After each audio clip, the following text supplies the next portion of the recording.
Right, I think we're live. Good evening, everybody. Thank you very much for joining me. And as always, if you can hear me and see me, please let me know in the chat if everything is working fine.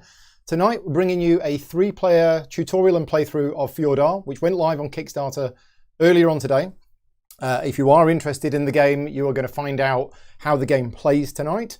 But yeah, it is live on Kickstarter right now if you want to go and check out the Kickstarter page. We are going to be playing on Tabletop Simulator tonight. I know a lot of people prefer seeing the physical copy of the game, but at the moment, that is not possible as my teleporter broke this afternoon.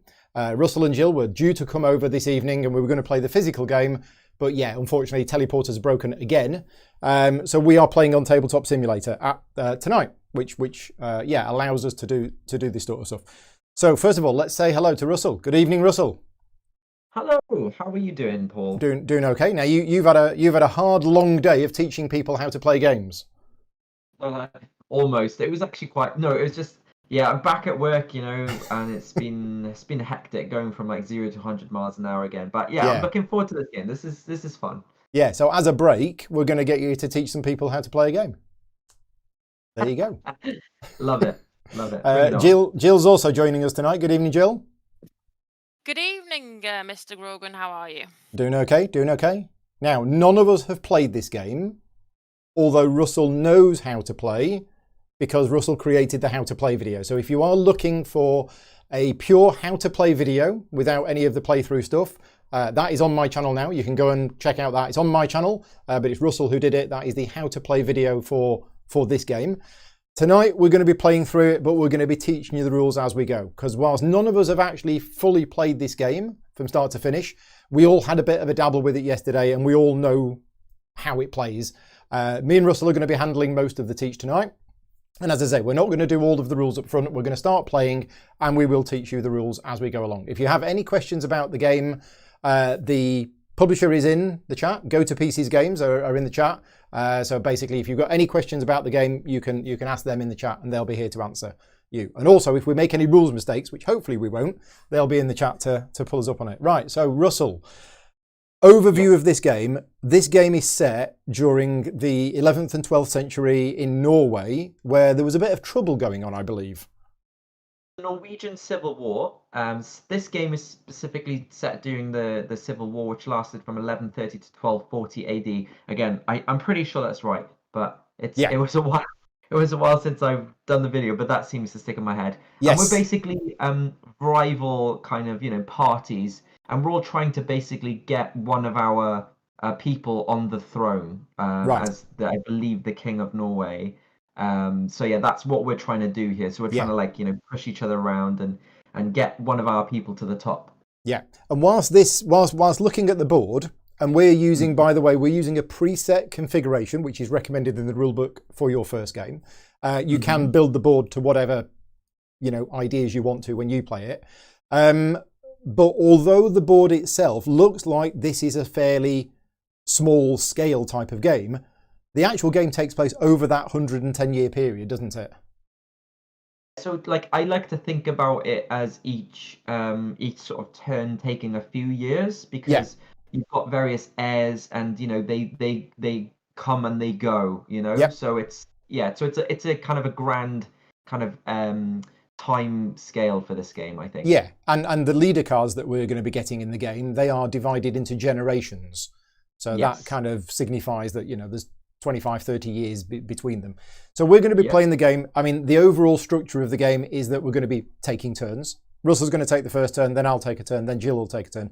That repeats until, and we're going to look over here at the victory point track. I'm just going to set myself a camera preset here for this track. So we'll set that as preset number 2. So this is the victory point track around the outside of the board. And when one player gets to 50, that's going to trigger the end of the game. Now, when that happens, Russell, do we finish that round and do we play one more round? Player gets one more turn, basically. Right. So it's kind of the trigger of the end of the game, but we still get another turn each. Right, including the player who triggered it. Oh gosh, we'll check that. Yeah, I'm going to check that. But basically, it's the player with the most points. Yeah, player with the most points at the end of the game who wins. And the trigger for the end of the game is one player reaching 50 points. Now, what I'm going to do, as I say, I'm not going to give you too many rules up front. I'm just going to set another camera preset here for the main board. But basically what happens on your turn, it is divided into 5 steps. And if we have a look at my player board here, I'm playing purple because that's the best colour, scientifically proven. This is my player board here. This is the player board for the full game. So there are 2 modes of this game. There is a basic mode, which you should play when you first get the game.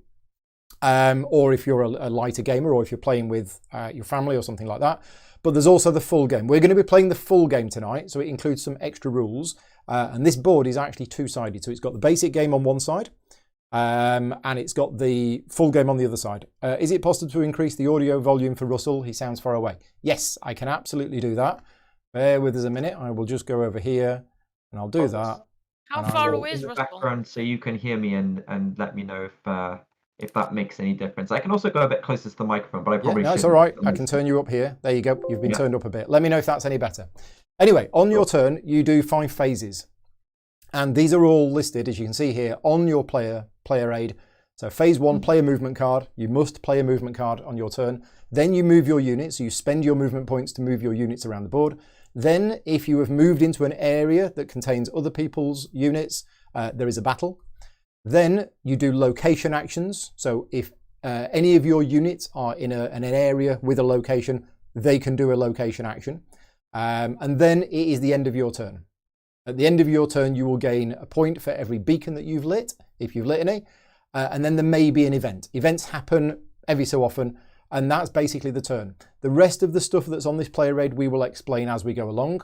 But yeah, you basically take a turn, perform those 5 phases, and we'll carry on. But before we start, I just wanted to mention a couple of things about this board. So I mentioned that this is the preset board for your first game, but the important thing to know is that these are 3D tiles. You can see that there are different levels here, okay? And it is important because when you're moving your pieces around, you can only move up or down 1 level. If there is a difference of 2 levels, for example, from here to here, then that's counted as a cliff, and you cannot normally move up them. Now, there are certain game effects that will allow you to do that, but generally speaking, you cannot move up or down across a cliff. You can only move across 1 level. The other important thing about the board to understand is that whilst it might look like it's divided into hexes, there's no real such thing as a hex in terms of the game, okay? Every contiguous group of hexes of the same type is called an area. So if we look here, these 3 green hexes here are not 3 green hexes, that is 1 area. So even though, I mean, if we look at this area here, this is a huge area, and this is only for a 3-player game. In a 4-player game, it'll be, there's another mountain on there, so it's divided more. Although there is a tree there, and there's a church there, and there's a tree there, they are all in that area.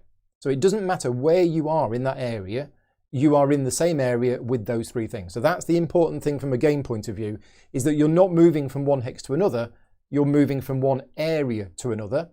The exception to that is these water hexes here. Every single hex of water is its own area. And the castles, even if a castle is on the same level as something else, a castle is also its own area.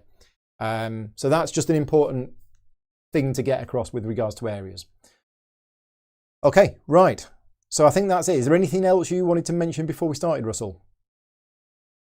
There was something about oh gosh, no. Leaders?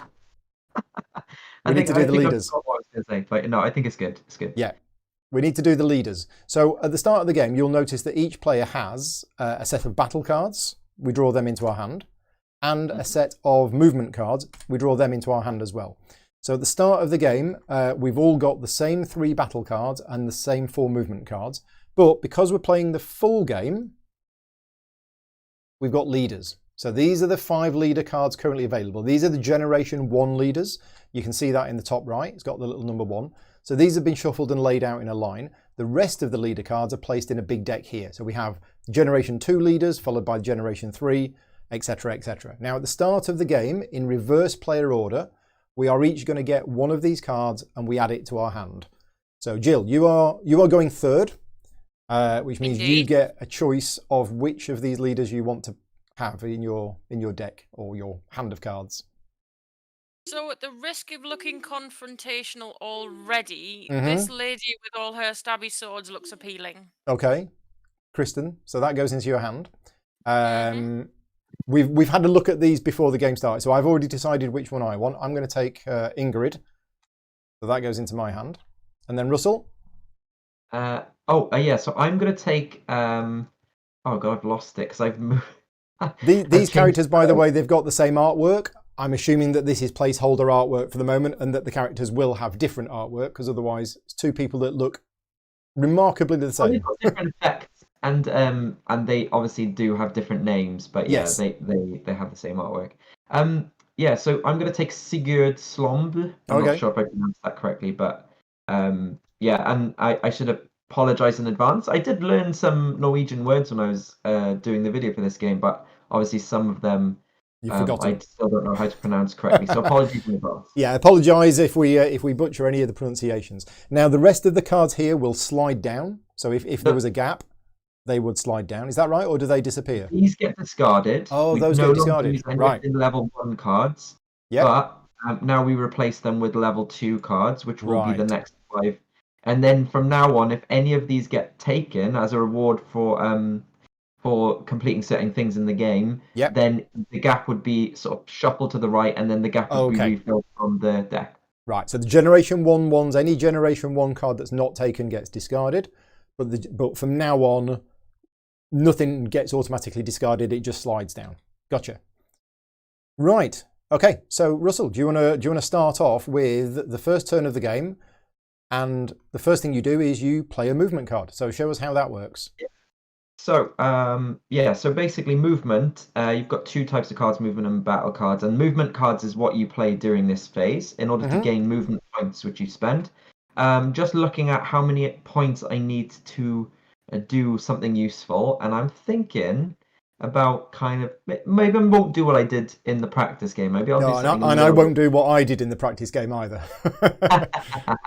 If you're wise, you won't do that. Yeah.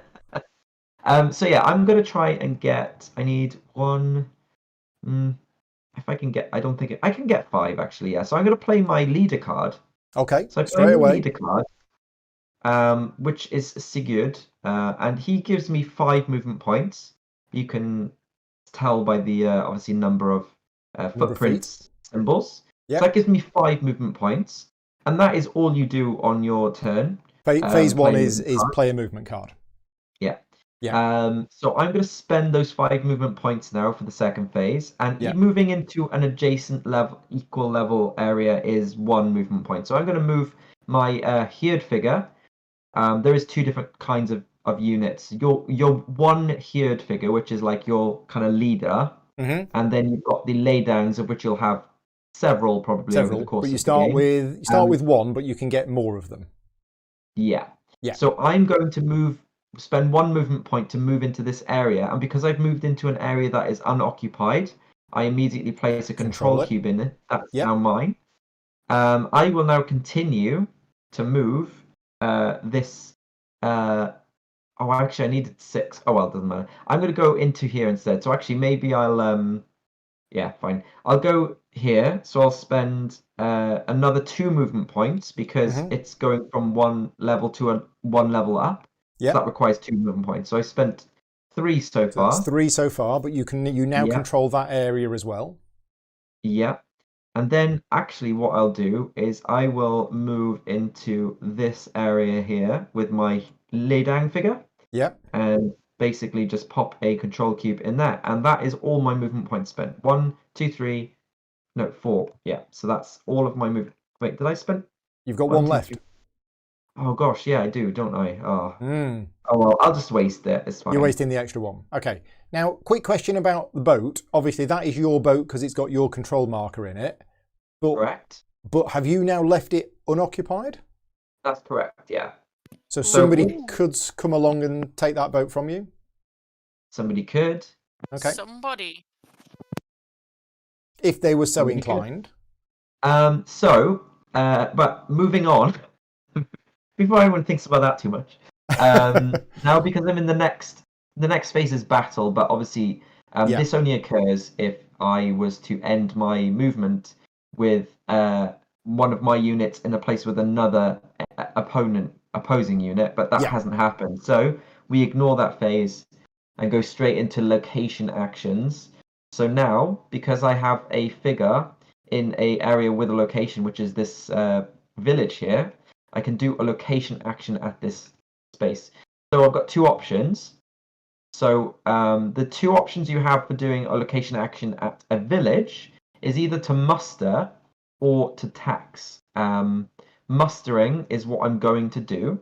Just going to say, all of these location actions are printed on your player aid here, so you don't need to remember all of this. It's all printed on here. So Russell is at a village, which is this icon. As I say, he can muster or tax. That is the option he's got. Mm-hmm. So consumer resource cube, which is there's two there at the moment. Yeah, so you remove one of the resource cubes from the hex. And now I can either get a money or a laydown unit, and I'm going to take the laydown unit and I'm going to pop him on there or her. Actually, the only thing is, because I've produced this unit, I cannot use it this round. Yeah, you can't do another location action with that unit because you've produced it this round. But if you had two units there, you could have done two location actions if they were your units from the start. My movement phase with two units there, that is correct. Yeah. Okay. It's also dependent on the resource cubes as well. Yeah. The resource cubes are they don't automatically replenish. There are certain things in game that will happen to make them replenish, but generally the village has two resources in it. Once those resources are gone, then that's it. Until, as I say, a certain effect might come out which will replenish them. Okay, so then step 5 of your turn, or phase 5 of your turn, is you get 1 point for every beacon that you've lit, which is none. And then we don't trigger an event, and that's it, I think. Yeah, so I didn't have any beacons lit. We didn't pass any event triggers. So yeah, that's it. That's my turn done. Right, so my go. Where am I? I'm over here. Right, so first thing I do is I must play a movement card. Now, just a quick thing on the movement cards. You must play one as the first thing that you do on your turn, but you notice here it says 1 free, 2 free, and it costs money. So basically the first card you play is free, the second card you play is free. It will cost you more money to play a third, fourth, fifth card, etc, etc. We'll get to that when we get to the third turn, and we'll explain that you don't actually have to spend that money. There is another option that you've got. But for now, I'm going to do the same as Russell. I'm going to look to see how many movement points I need to get to where I want to go. If I wanted to get up to this beacon, there's a cliff. So I would have to go to here, then to here, and then to here. And that's going to cost me 6 movement points to get there. So that's actually quite a lot. So yeah, we might not want to do that. We might want to go somewhere else instead. Let's have a look at my cards. Because there are other things on the cards other than movement points. You notice the harvest card there. There's actually things printed on the bottom of that. They are things that you can do. But that would only give me 1 movement point. So that's not actually very good. I'm going to play... oh, now I'll tell you what, I think I can. So the summer solstice, Russell, I can. This is the card that I can use to climb up or down cliff sides. Still costs you movement point. You wouldn't usually be able to do this, but this one's allowing you to do it, but it still costs you movement points. It costs me 2 movement points. Now, is that 2 movement points to move up a cliff no matter how high the cliff? A cliff is any difference in height of 2 or greater. That was something I was meant to clarify earlier on, yeah. Okay. So 2 or 3 height is a cliff. Well, I think I'm going to do that. Whether this is the right thing or not to do, I don't know tactically, but I'm going to play this card. So I'm going to play the summer solstice card. So that gives me 2 movement points. You can see that there's 2 on here, and we'll come on to the difference between the ones in the top left and the ones in the middle later. But I've got 2 movement points, but for this turn, I have a special ability. I can move down cliffs for 1 or up cliffs for 2. So what that allows me to do is move my heard unit up this cliff to here. Normally I'd have to go a really long way around to do that, but I don't need to, I'm there. So I now control that area. That's the end of my movement. So there's no battles, and the location action I'm going to do is really simple. If you are on a beacon, you can basically light the beacon by putting that in there. That is the location action. You can see that that is actually printed here, light the beacon. You put your control marker there, and you get a laydown unit for doing that. So I have basically done something and brought somebody new in. Rally troops is basically. Yeah, rallied the troops. Okay. Yeah. Now, in phase 5, I now get 1 point because I have 1 lit beacon. So I'm going to move my counter on the victory point track to 1, and I am totally winning the game, and that's my go done. That's it. Call the game there. Paul wins. I think call the game there. Thank you very much for watching. Not quite. Right, No, Jill. not quite. Right. What you gonna do? So, what you gonna do when they come for you? Right. I'm gonna do something a little bit different. Okay. So I'm gonna decide it's Easter. Right. Happy Easter. Happy Easter. You've gives got me- 4 movement points. Yeah. So the 1 here and then the 3 there add up to 4. I might not spend them all, but let's look. So my boat can move anywhere on the blue for 1. Is that right? Yeah. Yeah, so when you're moving boats, all of the sea spaces are available to you, and enemy ships nor your own ships block move. They don't block movement. So you could go to any sea space for 1 movement point. Brilliant. Okay. So I am gonna go. I'm like doubting myself now, but I'm almost confident that's the case. That's No, I true. think You you're can only right. move to I an think empty you're space. Now that's interesting. No, I will go to this one. Or will I? Because there's a. Oh yeah. No, Ooh. I will go to this one. Okay. Sorry, apologies. My dog is whining for my beefy hula hoops. The dog likes beefy hula hoops. The dog likes beefy hula hoops. Okay. Does, yeah. He's not specifically a Jaffa Cake fan. He's not really in the club. So I know. He's banned. He's never going to be on Gaming Rules as channel. No, you can't do any review videos, I'm afraid. I've told him. He's very distraught, hence the whining. So exactly. The action I'm going to do. So I've done 1 movement to there, and then I have to use 2 movement to go up this onto here. Yeah, because that is up 1 level. So I then put what do you call these little root cubes or occupation cubes? Or... or Control cubes. Control cubes, thank you. So you control this whole area here. Which is interesting. And it's also on another piece of land, which makes me happy. And then I'm going to do the thing where you cut down a tree and make something else out of it. So you're done with your movement? I'm done with my movement, and my sort of space action is to cut down a tree and, location action. Yeah. And I can do one of 3 things. I can build a church, or I can build a ship, or I can found a village. Yeah. Yeah.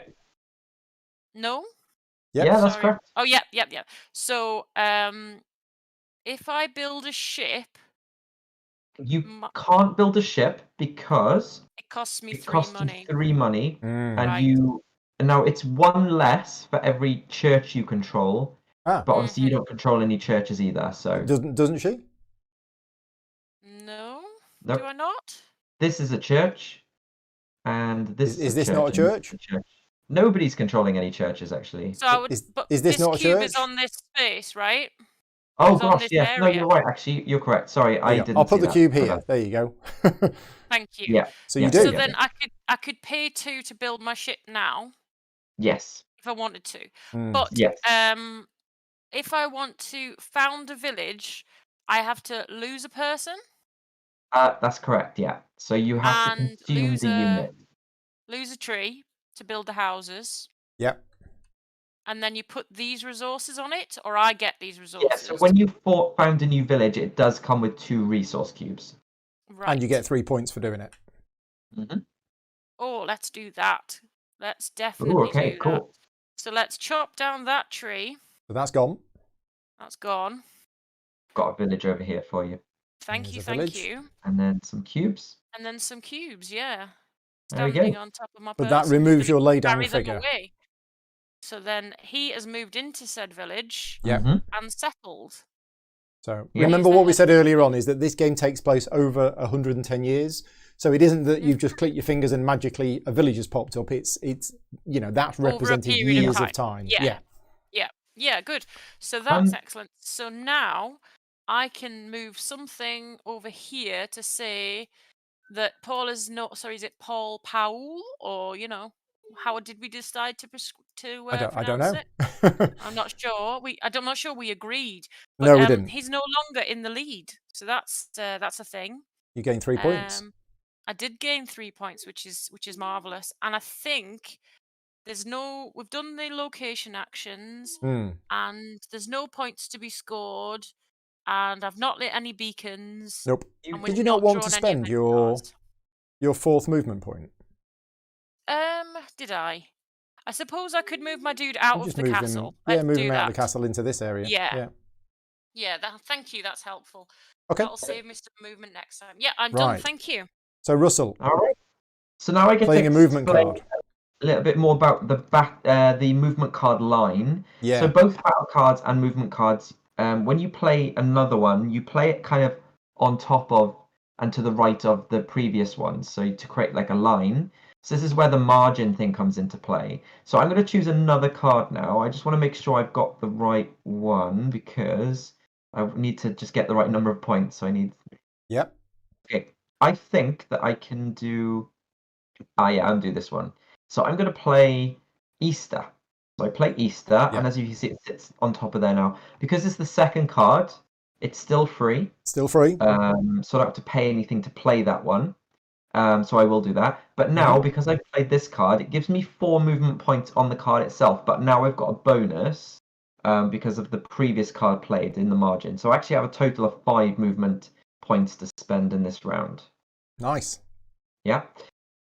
Cool. So what I'm going to do is I'm going to spend 2 movement points to move one of my laydown units up onto this space here.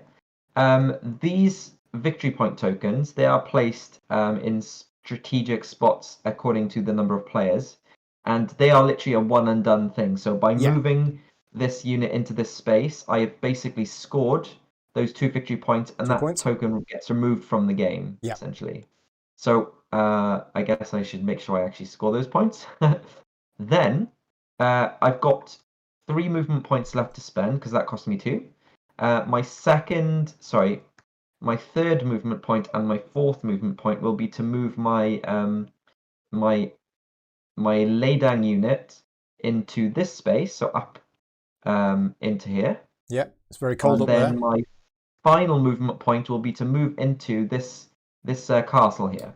Right, yeah, because that castle is on the same level, so it's just 1 movement point to move in there. So you now control that castle.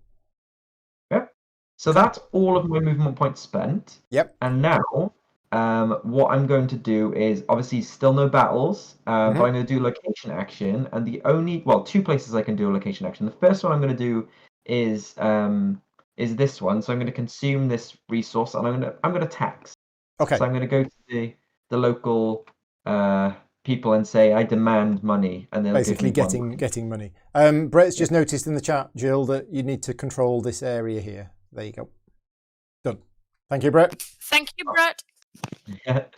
And then my second action. This is kind of the main way that you gain points in the game, which is called the air voyage. So at a castle, the only action you can do is called an air voyage, and you can only do this if one of your heirs, these tokens, is present in the castle you control, and you have an unbroken chain of areas connected to another castle you control. And it doesn't have to be your starting castle. It can be anywhere. So as long as I control 2 castles, and I can link them through what we call a supply line, which is a linked series of areas that connect to areas, essentially. So I will now do the air voyage action. So how this works is I'm going to move this air token via the shortest route to another castle I control. So this one is going to be 1, 2, 3. 3. Okay. Yeah. The start area is included when you are counting the total number of areas. So it's actually 4. And it's 1, 2, 3, 4. Yeah. But importantly, and this is an important thing, is this is a cliff, but that doesn't matter, because when you're counting spaces along a supply line, you ignore the cliff. So it is 1, 2, 3, 4. You ignore the fact that there is the cliff there for the purposes of this. So, and in fact, now, another movement option, well, in the next turn is if you want to move down a supply line, you can move from an area you control through a route that you control to another area you control. So, for example, I might want to move this laydown unit all the way over here. And that costs me 1 movement point to do that because I'm going from an area I control to another via a supply line, a linked series of spaces. Yeah, supply lines are really important. And in the first round, we just spent movement points and just moved out. But as you see, Russell has got this area here is connected via a supply line to here. And therefore, as he said, for 1 movement point, he can move from there directly to there or vice versa. So very powerful. Cool. Right. So I did gain 4 victory points for that. So I will now move my token. And this is another aspect of the game. Because I have now passed on my turn one of these tokens. It gets flipped face up. The draw event card side. You might think, well, it's the end of my turn. I'm just going to draw an event card. But it is possible for more than one of these to be passed by players during a single player's turn. In which case you only resolve the lowest one. And that's just a reminder at the end of the round to draw an event card and resolve it. So I've done both of my actions, my location actions. So actually, go straight to the next phase, which is I've still got no beacons lit, so no points there. But I do we do an event card. Yeah, so these are the event cards. There's 8 of them included in the game. They are shuffled at the start of the game. And now because one of these has been passed, we now resolve the first event card. So what have we got? All right. So this is it. This is it's a Benedict Schmerzer. I hope I missed that right. Sounds about right. Yep. So now this one is telling us all of us. So each of us is going to take an air token from the player to our left and place it in any castle. The only rules about placement is it cannot contain an air token of the same color. Right. So I'm going to take Paul's air. You take mine. I will take one of Jill's. I'm going to pop it in old Jill's castle over here. So I'm going to pop and this one. I've been equally tricksy and placed Russ's in Paul's castle. Yeah, and I'm going to put that one up there. There Lovely. You go. Okay. So that's the event card done. That event card is now discarded. And it's now my go. Okay, so what am I going to do? What are my objectives? I keep thinking I'm red. There you go. So I played Summer Solstice last turn. And I moved to there. I remember doing that. That was a thing that I did. So this turn, that's quite high up, isn't it? Yeah, so I can't get down from there unless I go to here or here, which is fine because I probably do want to go to here. So I probably don't need many. In our practice, one thing that came up that didn't actually get resolved was when you use the skiing card, and I'm wondering if it's something the publisher could clarify. Okay. When you use the skiing card, it lets you move down multiple spaces, but you have to control them. I assume not, because that is basically what a supply line does. But in skiing, it looks like you can go down, but do you control each of the areas on your way down? I would assume. I'm not sure about that. Well, we can ask because Go to Pieces Games is in the chat. So the question is, if you play the Christmas card and you use the skiing option, which allows you, as you can see from the image, to move across multiple areas of lower levels, do you control each one as you go or only the last one that you end in? Right. I've asked in the chat. I'm not going to be doing that this turn. I'm going to be playing Harvest. Ooh. That goes there. I've only got 2 movement points, but the Harvest card has a special ability on it that I can get either a money, a laydown unit, or another boat.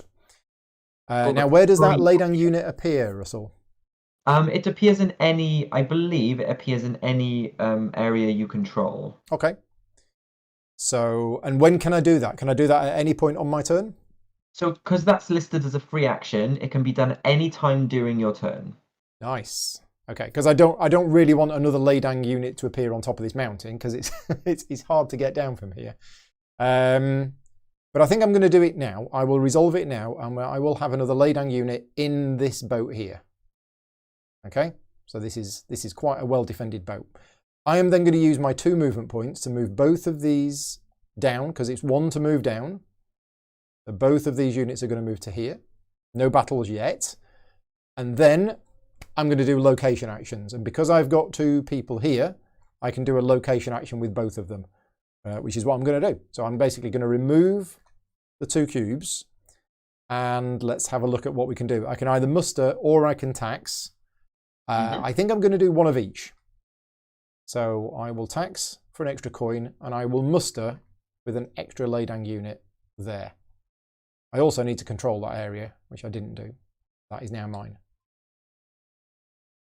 That is it. I get 1 point at the end of my turn because I've got Avlita Beacon, and it is now Jill's go. They've confirmed in the chat, Russell, that it's all areas that you pass by. So yeah, the skiing is quite useful. So I had a question about that. Sorry. So in the living rules document at the moment, I think I saw, or maybe it was this rule book on here, I saw that when you go even with your boat, they were putting the control cubes on the sea.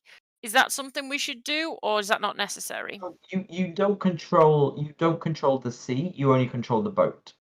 Yeah. So in terms of the supply line, only the boat is necessary to have a cube in.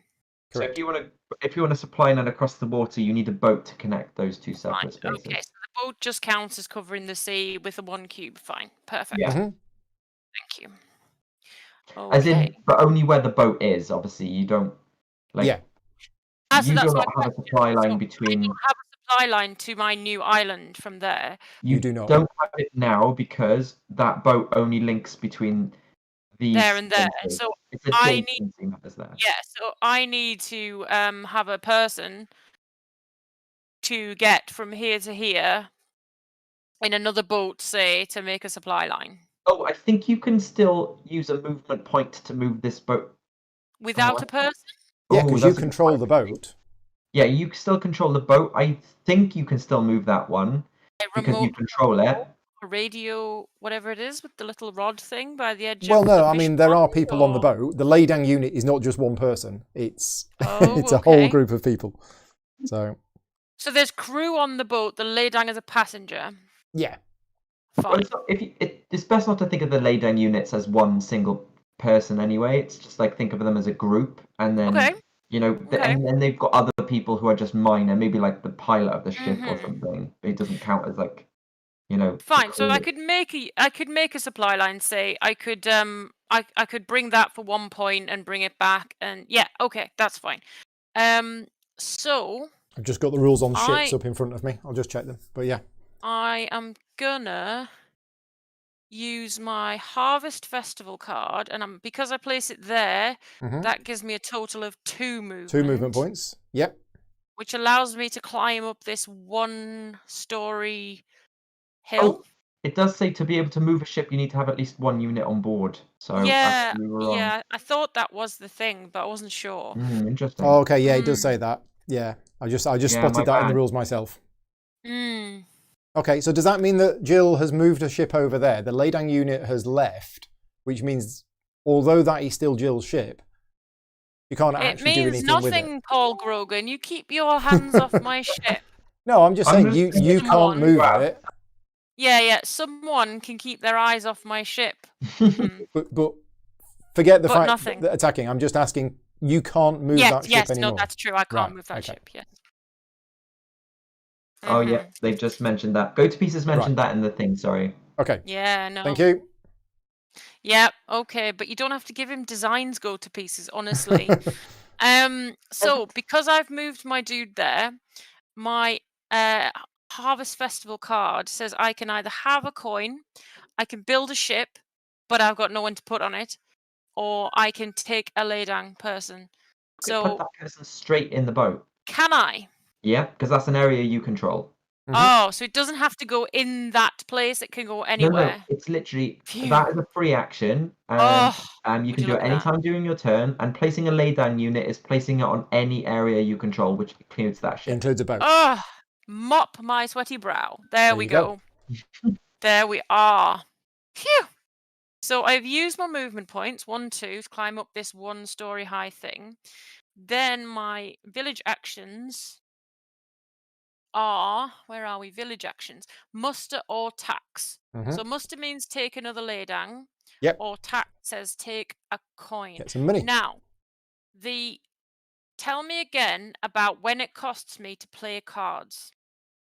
So the first 2 cards you play are free, and then if you want to play a third card in this line, it costs you 1 coin. Oh, that's If there. you, Yes, sorry. yeah, Here. Yep.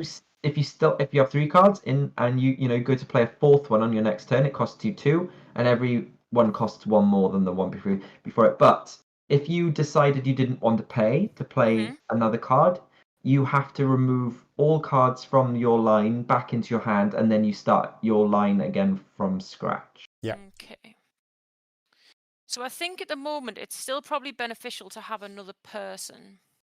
So I will, how do you call it? Take a cube. Muster. Yeah. Muster. That's it. There's Yep. my lay down person. Okay. I have done a muster. So going through this again, we've played the movement, we've moved the units, there were no battles, we've done our location actions. You did your free action, and that's did it. my free action on the card, and we've got no lit things on. You Yeah. already did the thing. Yep, that's it. I shall pass Excellent. my turn. Thank you. So it is now Russell's third turn, and as he was saying, he's got 2 movement cards already in play. So if you wanted to play another card now, Russell, it will cost you 1 money, which you're going to do, it seems. Spend 1 money. Play the third card in the line. This gives me 4 movement points total, because obviously the ones in the margins as well.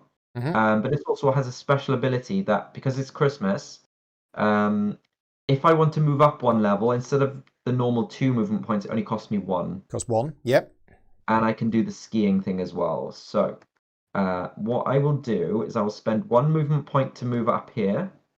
Yep. So that's 1, and I control that region now. I'll spend another movement point to move up into here. And I also, this is, there we go. And I control this region as well. Yep. And then what I will do is I will ski. Still got 2 movement points left.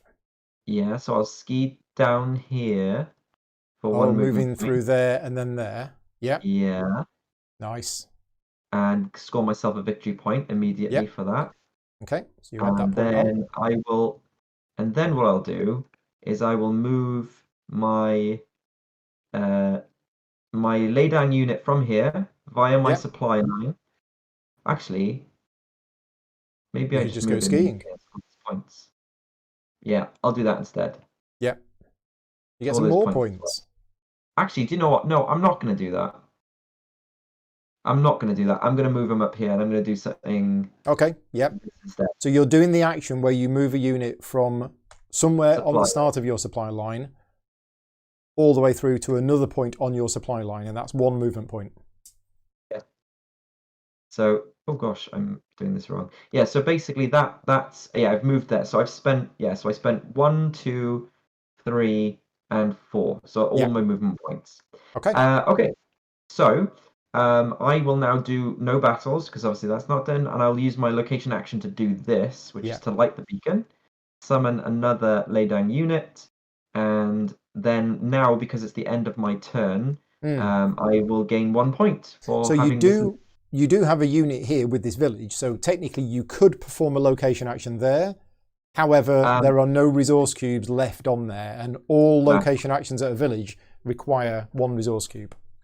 Yes, that's correct. Yeah. Okay. Right. So if you're done, let's have a look at me. So I've got 2 cards in play.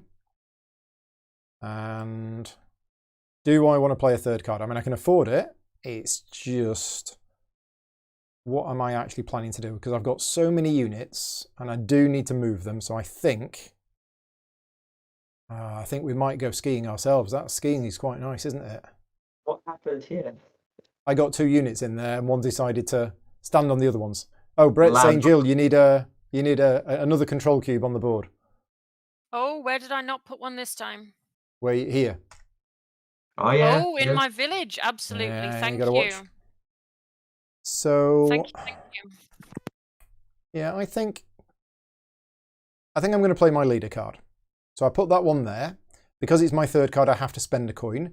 But the special ability of the card is that I get a coin back. Okay, I now have 4 movement points in total to use, and that's 1. So we can do that. So I'm going to spend 1 there, and I get a control cube in there.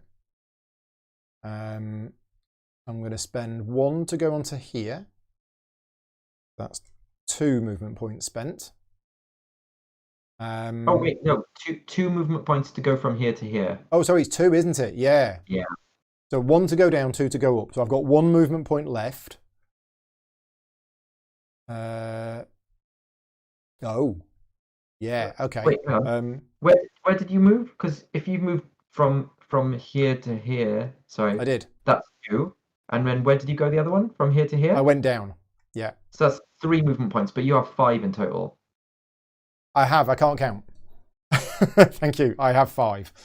So I do have 2 more. So I kind of wanted to get that, but I don't think I'm going to be able to get that.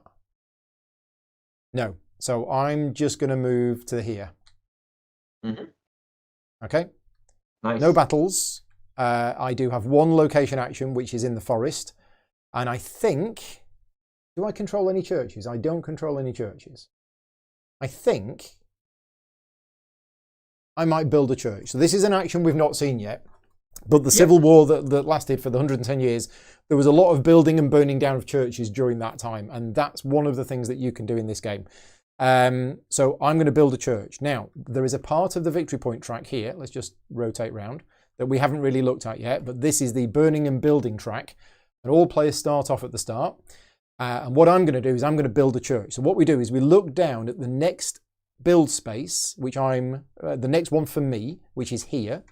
And it includes the cost to build and the victory points that I will get for doing it. So that's what I'm going to do.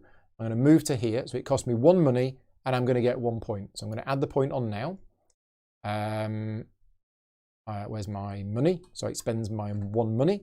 And we take a church from here and we remove the forest and we put a church on instead. So there you go. I've built a church. It cost me a gold and I got a point. But I now control that church. I just want to course correct myself, because when I did the air voyage action, I didn't actually complete it. We forgot something. Yeah, so basically, after you complete an air voyage, the air that you've kind of rescued goes onto this track, which is the air track. The air track. You will get points if you go onto a space that has points printed on it. Yeah, and then your reward for that is either to take an alliance tile, which are these things, and these are like ways of scoring huge points. If you look at the end of the game, basically having lots of alliance tiles of the same symbol is going to basically get you the most points, and that's scored at the end of the game. Yep. But you can also just take one of the new leader cards that's available. Yeah. But I just decided, while you were doing that, I decided to take the alliance tile instead. Right. And essentially how that works is you can either take 2 of the face down tiles, choose one, discard the other one. Yep. Or you can actually just take the face up one on the top of the discard tile. Because you're trying to collect multiple ones of the same type. Yeah. Yeah. Okay, so that's what you did. So that was the reward for completing one of the air voyages. Yeah. Which we forgot about. So apologies for that. Yeah. Right, it's still my go. It's the end of my turn, so I score 1 point for my beacon. Yeah. And there is no new event, so that is my go done. Over to you, Jill. Okay. Yeah. I think I had a plan. Okay. Ooh. I'm not sure it was a great plan. Are you going to pick up your 2 existing movement cards, or are you going to play a third one? Yeah, I think I am gonna. Because that's going to let me go up to there if I play that one, I think. Christmas is the skiing one, right? Yes. Yeah. Let me just go a different view to see how many high these are. So that's just 1 more high, so that's only another 2 points. And that one's only another 1 high. Someone in chat asked if I got the point for the beacon I lit. I think that was referring to me, and I think I did, Blitz Rep. I think I did. I think you did. I think you Yeah. did. Oh, hey, David. Eclectic Camels here. David's a lovely David's popped in. person. Hi, David. Oh, hi, David. Right. So if I do summer solstice. And Yep. hello to Severine and Triple L as well. Oh, hey guys. Thanks for joining in. Sorry. Hey, Didn't realise folks. Linda was here. Linda's here. I must try to use that more. Yeah, I'm trying to force myself Hi. into the habit of that as well. I like y'all. Y'all. Okay, I'll thumbs try up. that. Hey, Hey, y'all. y'all. Does that come out of my mouth okay? Hey, y'all. You could just be saying hey all. Hey everyone. Hey, everyone. Yeah, I like that. But Sev and Triple L are super welcome, as well as everyone else. So if I want to take my leader, my Hierd, up to here to this beacon, how many of my movement points will I need to spend to get him up there? 2, because you've played the summer solstice card. Yes, so I can climb up this cliff. You can. And that costs me 2. Is that correct? Yep. Then, thank you, Brett. I should do as I'm told and we put remembered. control cube. Oh, I'm learning eventually. It's a slow process. Right. Then I've still got 2 points left because my feet add up to. I've got 4 feet. That's crazy. 4 feet. So then I can move him into there. Which is 2. Which is 2. And another cube. Yep. So you now control that castle. The castles, it can just go straight on the little slot. Oh, okay. Because you said that castles were their own kind of area, regardless of the height. Yeah. Okay. And I've got. No, that's it, right? 2 and 2. Okay. That's your movement done. Yeah. I think we can do simple math. It's Friday no night. Battles. No battles, sadly, yet. No. We'll get there. And we then will. my. Yeah. People are really raring to go. There was a battle earlier on in the last practice game we played. There was. It Didn't go well for anyone concerned, and we're trying to show the other sides of the game first before anyone gets mullered. Just saying. Is mullered a word? I think it is. Yeah. So if I want to light this to do the beacon action. Yep. So that's the location action here. You just move the cube onto there. That's that done. Light the beacon, move the cube, and get a laydang. Okay, we like that.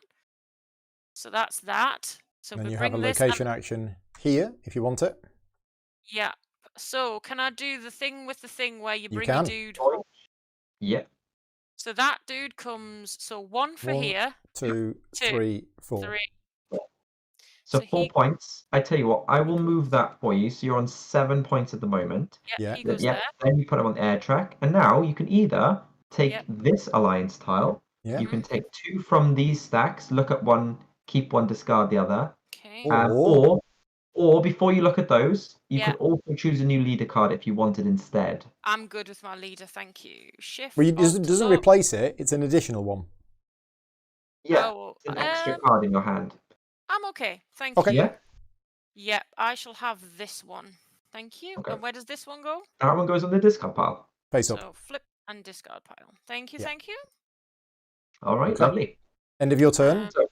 End of my turn. No, I get a gold because I have done a doodah.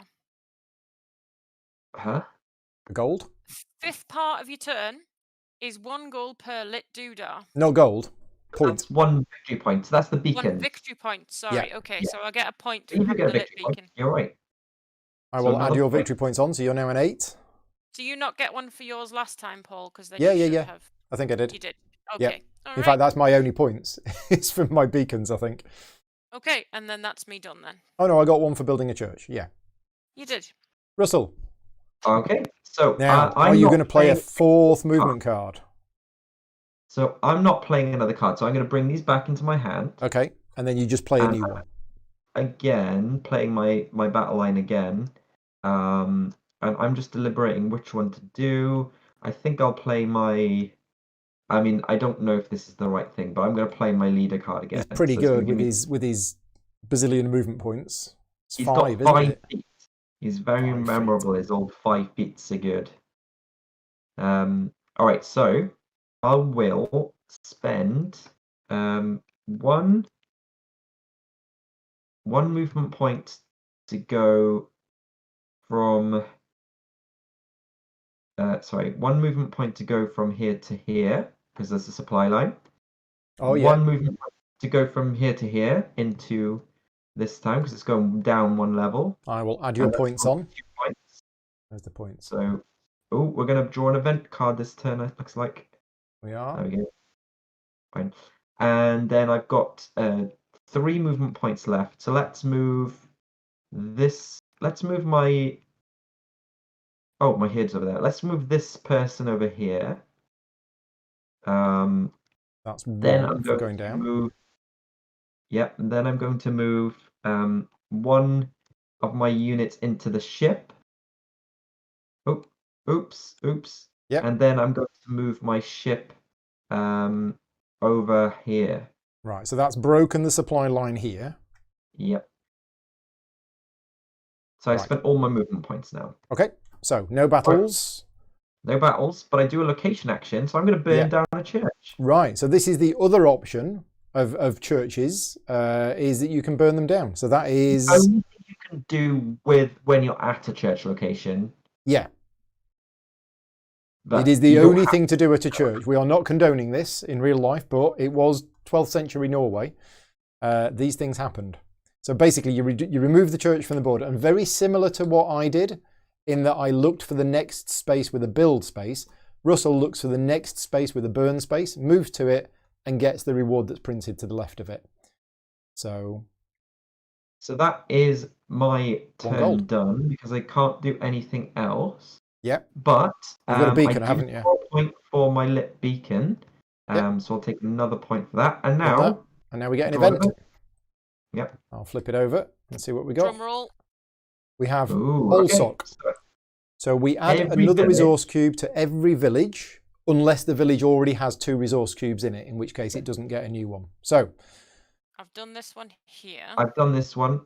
yep, It does say in the rule book that only one person should do it, just to make sure there's no duplicates. But obviously, we're very aware of this because we've done this before. So yeah, I've done this one um, here. We can all play nicely though, right? So this one's been done. This We're all has been done?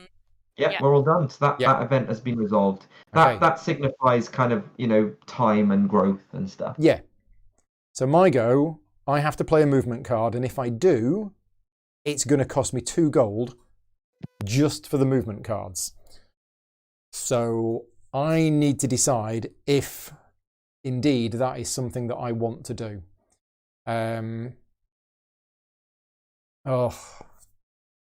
No, it's not. So I'm going to put all of these cards back into my hand. And then I'm basically going to start again. And this time I'm going to start with... what do I actually want to do? Yeah, I know what I want to do. And I need loads of movement points to do it. So I definitely want to do that, which is 1, 2... Is that up 1? It is at 1. That'll be 3, 4. So I need 4 movement points. So I'm just going to play. Although I could play. No, that's not going to help. Yeah, I'm going to play this one. I'm going to play Easter. Nice and simple. 4 movement points. So the first thing I'm going to do is I'm going to use the supply line movement to move this one all the way through my supply lines to here. That's 1. Then 2, 3 to move it to there. And then 4 to move that one down to here, which gets me an immediate 3 points. So where's the point strike gone? Here. Wait, where did you get 3 points? 1, 2, 3. Because there was a 3-point counter on the space, which I've now deleted. So Oh, I didn't see that. Okay. yeah, Cool, I did it quickly. Sleight of hand and all that. So that's all my movement spent. Location actions. I have a location action here. I have a location action here, which is to either build a church, build a ship, or found a village. And I think I'm going to build another church. So we have a look at this track again, and the next build church space for me is this one. So it costs me 1 gold, and I get 3 points. 3 points, though. So let's add my points on. 1, 2, 3. I spend the gold. I remove the forest, and I add another church. So the church is in that area. It doesn't need to be on the space where I put it. So I'm going to put it in the middle of the area. There you go. So that's my 2 location actions done there. Now I have my herd here, and I could do a location action here if I wanted, which is to burn down the church that I built 10, 15 years ago, because, you know, things change. So if I really wanted to, I could burn that church down. And if I did that, I would move to there and I would get 2 points. But I'm not going to do that. I have a plan for this. I have a plan for this. Yes. All right. You do also have this as well. Oh, I do. I completely forgot about that. Well, let's tax that village. Yeah, so I'm gonna tax. So we remove that to add another coin. Cool. There you go. Done. That's all my location actions done. And at the end of my turn, I have 2 beacons lit. Mm-hmm. So I go up to 12 points. And that is me done. Right, Lovely. I'm happy with that. Right, so I need to correct my mistake from last time. So I forgot to pay for my card. Okay. Because we even had the conversation, and then when it got round to my turn, I didn't do it. You forgot. So, which means you can't pay for a 4th card. You definitely have to take them all back into your hand now. Yeah. But you can play any one of the cards that you have in your hand now. Indeed. So I'll start just again.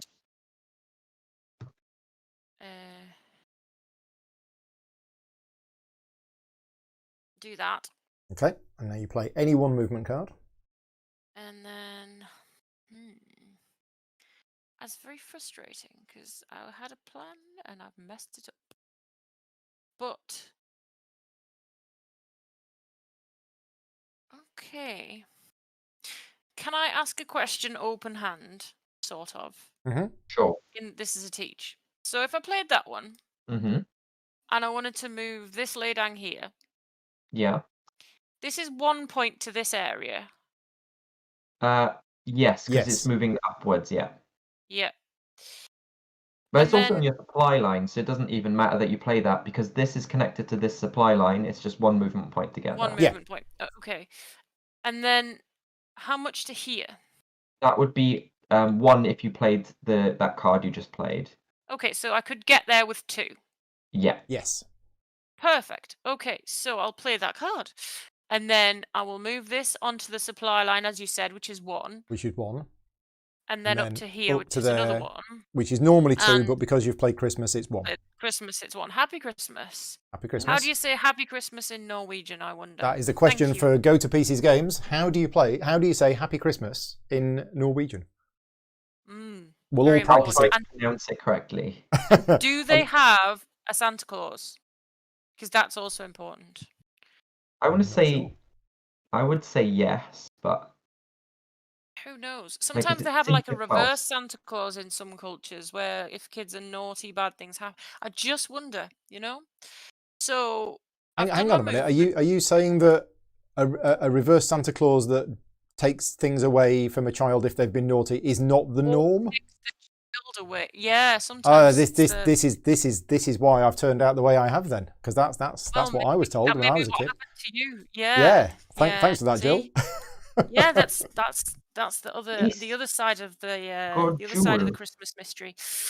That explains a great many things. Good Jule. I think that's what they're saying. Oh, okay, that's quite easy then. Right.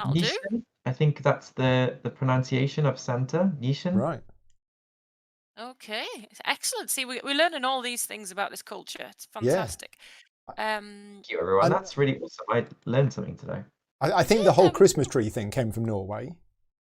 Unless I'm misunderstanding that. It was a gift. The Norwegians gave a big tree away as a gift to the British royal family, and then Christmas trees became a thing. Yeah. I think is it like Norway that provides the Christmas tree for like New York, Rockefeller Center or something? Could be. Probably. There you go. I mean, we could be just making all this up, but I agree we might with just you be making this up, but it sounds right. I agree with you entirely. It sounds plausible entirely. We really shouldn't be making stuff up, should we? We shouldn't. You know, no. No, because now Paul Grogan is an absolute resource of perfect knowledge. We shouldn't make things up because people will take his word as law. Absolutely. Um, But Monica yeah. has confirmed they do send a gift of a tree each year. There you go. Thank you, Monica. Monica's confirmed it. Perfect. Right, what was I doing? I can't even remember. So I went here and that's right. So Location actions. the location action. Can I bring my chappie home from here? No, Right.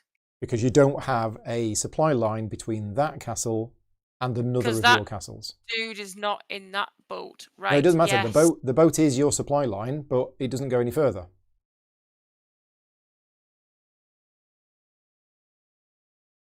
You need to connect to another castle you control. So hang on. So if I put the boat there, then It still it would still not wouldn't. quite be So I'd connected. have to put the boat there and a cube there. Basically, Or the boat, you need to a boat connect. there and a boat there.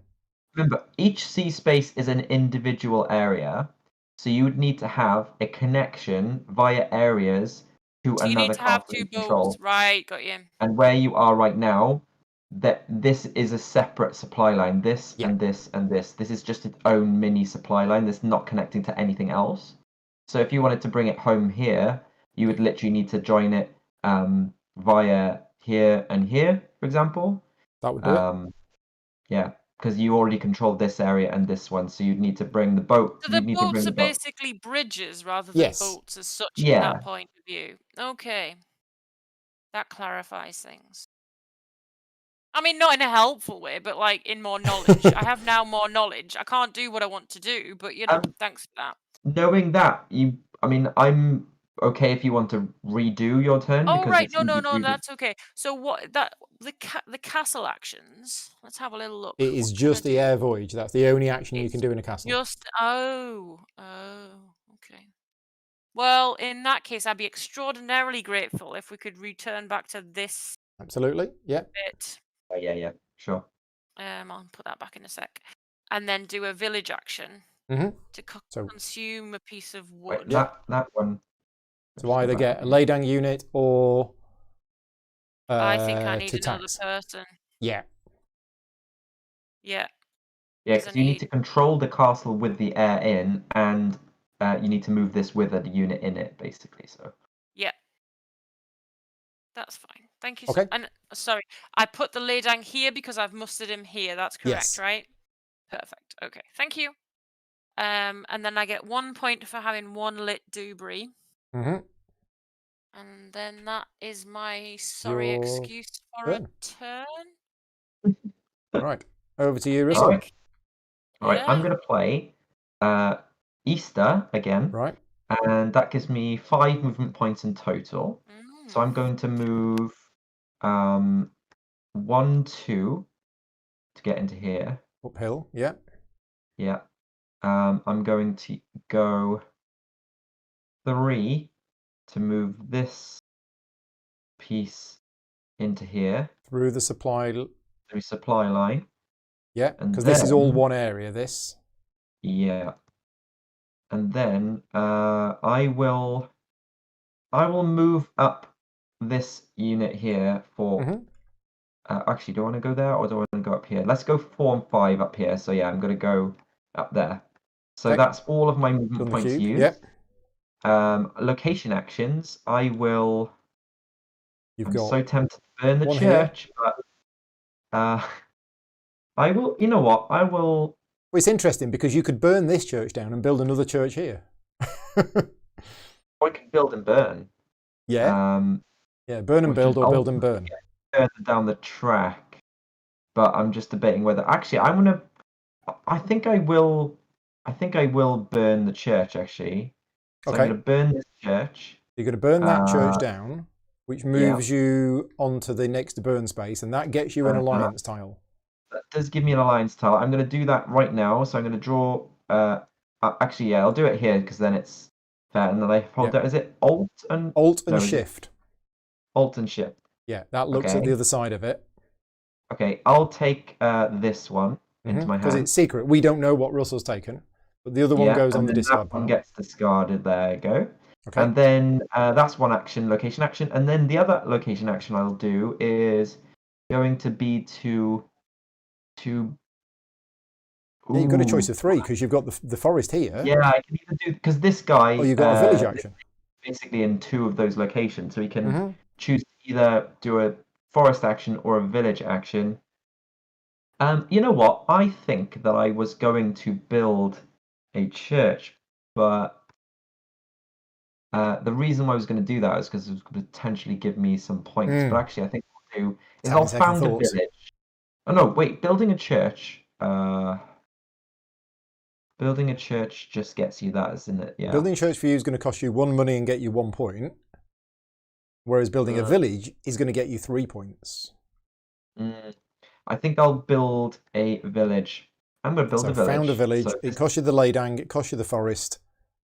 Yeah. So the laydang's gone, and the village comes in here. Got it. I got the village. Oh, you got it? Cool. Yeah. And then I had the resource cube. Yeah, I'll move this resource cube. It's a bit in the way. There you go. And then 3 points, you said, yeah? 3 points. 1, 2, 3. Oh, is that another event? It will be because I'm going to score points for beacons. But I've done my beacon actions now, I believe. I think I'm done with those.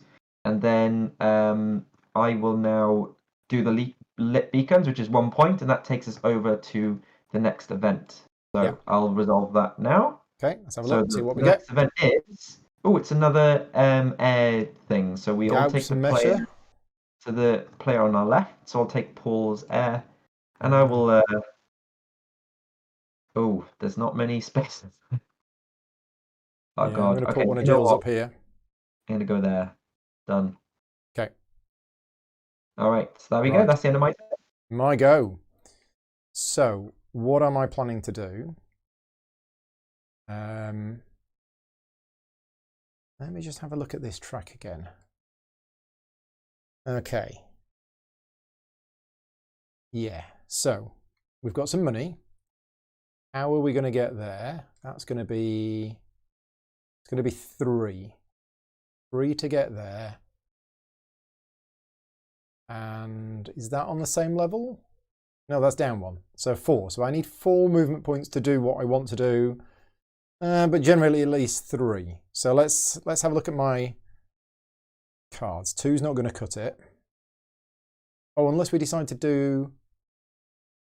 Ah. Yeah, no, we could do that. I'm just laughing at something in chat. Like, build something I can burn down. Yeah. Yeah, I think David said earlier on that I'm building storage houses for your torches. Oh, can you burn other people's churches down? Oh yeah, the churches don't belong to anyone. It's if you control it, you can do what you want with it. Yeah, what we've had so far is we've not had any direct player interaction, because this will happen at some point, but you can move into other people's areas, and if they are not there, you simply just take control of that area. If they are there, you have a battle. And we've not seen that yet, but I assume at some point we're probably going to see it, because I'm running out of things to do on my little island here. So at some point, I'm definitely going to have to do something else. Now, the cost of building a ship is reduced for each church that you own. I remember that now. So I think that's what I need to do. So let me have a think. How am I going to do this? I'm not going to be able to get the 3 movement points, am I? My movement points are rubbish. And I haven't rescued any of my heirs yet, so I think that's what I might do. Yeah, okay, so I'm going to play Ingrid as a second movement card. Oops. There you go, right. So it's my second card, so it doesn't cost me anything. Oh, I've got 4 movement points. Yeah, it's fine. I've got 4. Yeah. And I get a gold, so I'm going to get the gold now. My first movement point is to move this to here. So that's down a level, so that's 1. Yeah, correct. My second movement point is going to be to move this one down to here, which controls this region for me. And then my next 2 movement points are to move up to here. Cool. Okay. So no battles. No battles. Yeah. So I'm debating whether to build a ship. Yeah. So I sense the word "no battles" followed by the word "yet." yet. Oh yeah, like it's bound to happen at some point, Bound right? to happen. Because there is a card that gets you a free ship, which is the Yeah. harvest card. It's an option for a free ship, I guess, but Yeah. No, I think we possibly need a second ship. Yeah. So that's what I'm going to do. The location action here is to build a ship. So that removes the forest, and it costs 3 gold, minus 1 gold for each church that you control. I control 2 churches, so I get a ship. Now, when you build a ship, you may immediately move the unit into it that's next door. The only problem is when I think this is the thing I'm not 100% sure on, but if you build a ship as an action from the forest, yes, you do get that. But Yeah. if the build a ship is from the card, because that's a free action, you don't get to move into it. No, I don't think That's you do. what the option thing on the bottom of that is. Yeah. And the location action here is I'm going to return an heir like you people have done already. So I'm here. I have a supply line that goes to here. So that's what I'm going to do.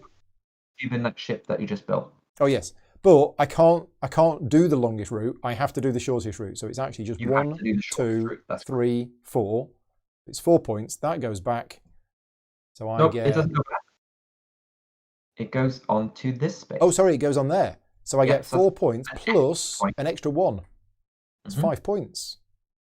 Awesome. And I get either a leader or one of the alliance tiles. So I think I'm going to take one of the leaders because nobody else has. Where's the leaders gone? They're here. Right, let's have a look at the leaders. And this is just going to be a card which I add to my hand. Also give you bonus. They give you different ways of getting movement points. If you look at the top of each card, the movement points now, well, the marginal ones are 1 extra, but the movement points are based on how many areas of a certain type of like locations you control. Right. So this is how many castles, how many forests, how many beacons, etc. Okay. And on the bottom, these kind of give you extra benefits from action. So for example, if you're doing an air voyage, you'll get 3 points. If you play this card and do the air voyage on that turn, this one gets you an extra money every time you muster or tax. This one gives you a point every time you burn a church. So these kind of help you, you know. Yeah. I'm going to take this guy, Magnus. So these shuffle down. And we get our first 3rd generation card. That's correct. John. Good old John. Jon Kuvlong. I'm not sure I said that right, but. Right. So that's my location actions done. Then at the end of my turn, I've got 2 lit beacons. I gain 2 points. And that is my go done. Okay. Right, Yeah, I sense right. warfare. So, hypothetically speaking, how do the combat rules work? Yeah, you know it's coming when somebody says.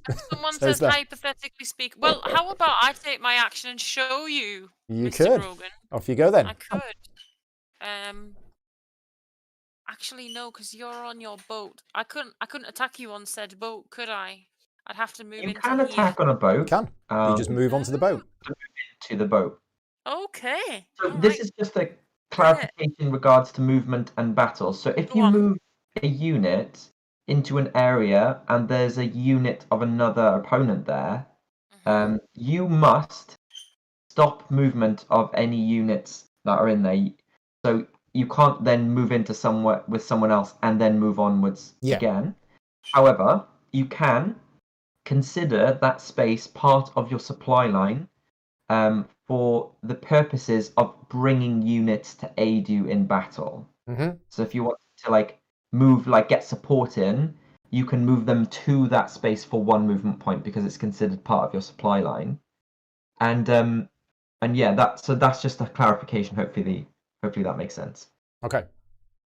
Right then, Mr. Russell, talk us through it. So, are you doing it? Yeah, I've done my movement, so I've moved him onto the ship, moved the ship there, and moved him up there with my 4 movement so points. You actually need to spend a movement point to move from that boat onto that boat. Blast. Okay, I'll put that back then. But you can, so. Yep, okay, here I come. Ready or not. So who's this fighting then? That is your laydown unit. So you're sending a laydown unit to attack my here. My Heard. But sure? it's not done yet because how battle work. Wait, is this the final movement? Yeah, I just point? wanted to check that that's what Jill's doing because my Laydang has got a strength of 3. Yeah, it's all right though because she's got some support. I'll explain. Oh, she does. Yes, I keep. Yeah. And it's not just about combat strength because obviously there's cards as well. Yeah. Okay. This is going to be fun. Okay. So, do you want to talk us through the battle? This is what happens now. So what happens in a battle is, first of all, you're going to work out your sort of combat strength by looking at the actual area of the battle itself, which is this one. Laydangs provide 1 unit, and Heards provide 3. Sorry, Laydangs provide 1 strength, and Heards provide 3 strength in the contested area. Yeah. However, if a Laydang unit is in an adjacent area, as Jill's is here, it provides 1 strength also, plus 1 extra strength for every level above the contested area the unit is. So this Laydang's worth an extra 1 because it's 1 height above. So it's 3 versus 3. Sorry? It's 3 versus 3. Yes, because here it is 3, Laydang is 1, plus 1 for the height here. Yeah. So it's 3 versus 3. So it's a draw right now, but obviously the next phase is where you play a battle card. Yes. I should also stress at this point that if you had played battle cards previously, they would also count towards your... They would count as well. Right. Yeah. So, also, now you both have to choose one of the 3 battle cards that you were given at the start of the game. Lady as my You're going to play it face down in front of you. Hang on, you're both talking at the same time, so... And then when you revealed it, Jill, you know about the symbols thing, right? Yes, but I was just going to say, can you tell him I've played this? Oh gosh, yes, you've played this. Okay, so Jill's leader card, movement card, leader movement card, actually gives her a strength in battle. Oh, so this is a movement card. Yeah, but because it's active this turn, that applies. So it's a +3 strength. So she's been training for 50 years for this fight. Yeah. And now her moment has come. Yeah. So it's 6-3 at the moment, but it's not done yet. 6-3, 6 to Jill, 3 to Paul, but you have to play your battle card now. So both of you choose a battle card and just lay it face down and then reveal at the same time. Am I allowed to look? Like, am I allowed to draw my battle cards? Yeah, of course. They should be in your hand, to be fair. Ah, right, okay. Yeah. I like that you went into this battle not knowing what battle cards you even had. Well, sometimes it's like that in a game, isn't it? That you just, draw the top off you want and that's how your battle happens. I mean, Paul's definitely better equipped to answer that question than I am. Right. I have played a battle card. Okay. So face down. You've both chosen them, it looks like. So yeah, now Paul can reveal his battle card and you can reveal yours, Jill. All right. Okay, so I'll explain mine first because mine's the easy one. I've basically got +1 strength. Okay, because there's 1 sword with a plus symbol, so I've got +1 strength. And Jill's is slightly crown card, which is important. Oh yeah, and the sort of type of my card, it's a red crown. Okay, Jill's card has 5 swords on it, but they only apply if the other player played a blue card. So if there is an icon at the end of the string of swords, they only apply if the other player played a card this turn of that type, which I didn't. So Jill just adds the 1 sword for this. So Jill, you're on 7, and I'm on 4. Okay. So in this case, Jill wins. So, Jill wins the fight. I should also stress, by the way, that people might be wondering why there's a foot on your card. That gives you bonus movement points while it's active in your battle line. As long as this is here, I'm going to get an extra movement point on each of my turns for movement. And it is possible, like Jill's card might have had multiple symbols in it, in which case any of the symbols that were underneath that would have helped her add the strength, basically. So what does Jill get for winning? It looks like it's 1 point for each red crown card. The area. She gets to control the area, so that's Paul's cube and can you swim? cube is removed and replaced by one of Jill's. Paul, as you lost, you must move your unit into your closest supply line. That's there. There. You can move it into any of the closest. I Oh, think it's your closest so the closest supply line, but anywhere within that. I believe that's the way I interpreted the rules. Okay. No, that's okay. However, that sometimes the cards have a specific loss scenario, but Yes. nobody had that. But Mine Jill doesn't. also Mine doesn't. Points for this. So for every red card in her battle line, which is just one at the moment, she would Yep. score a point for. One point. You There get you 1 go. point. Oh, my Right. score is still terrible. Finally, it's a keep or discard your played battle card. For your first card, it's actually free to keep. So you would keep. You would probably keep it. To be why am I lay down now out of the ships? They shouldn't be. Your lay down unit was your lay. So you moved it into the ship, didn't you? Wait, hang on. No, one of them was there, and the other one was there. Yeah, because you moved from this ship. Oh, that's true. Yes. So one was there and one was there. That's true. Yeah. Yeah. Okay. So yeah, just to clarify, we've mentioned about the movement cards, and we know that you have to pay to play them. The battle cards are done slightly differently because you only pay for them at the end of the battle. So at the end of the battle, you check to see how many battle cards you have played. If you only have one, it stays there. If you have two, it stays there. If you have three, you must pay 1 coin. If you don't have a coin, you take back one of your battle cards back into your hand. So yeah, it works the other way around for the battle cards.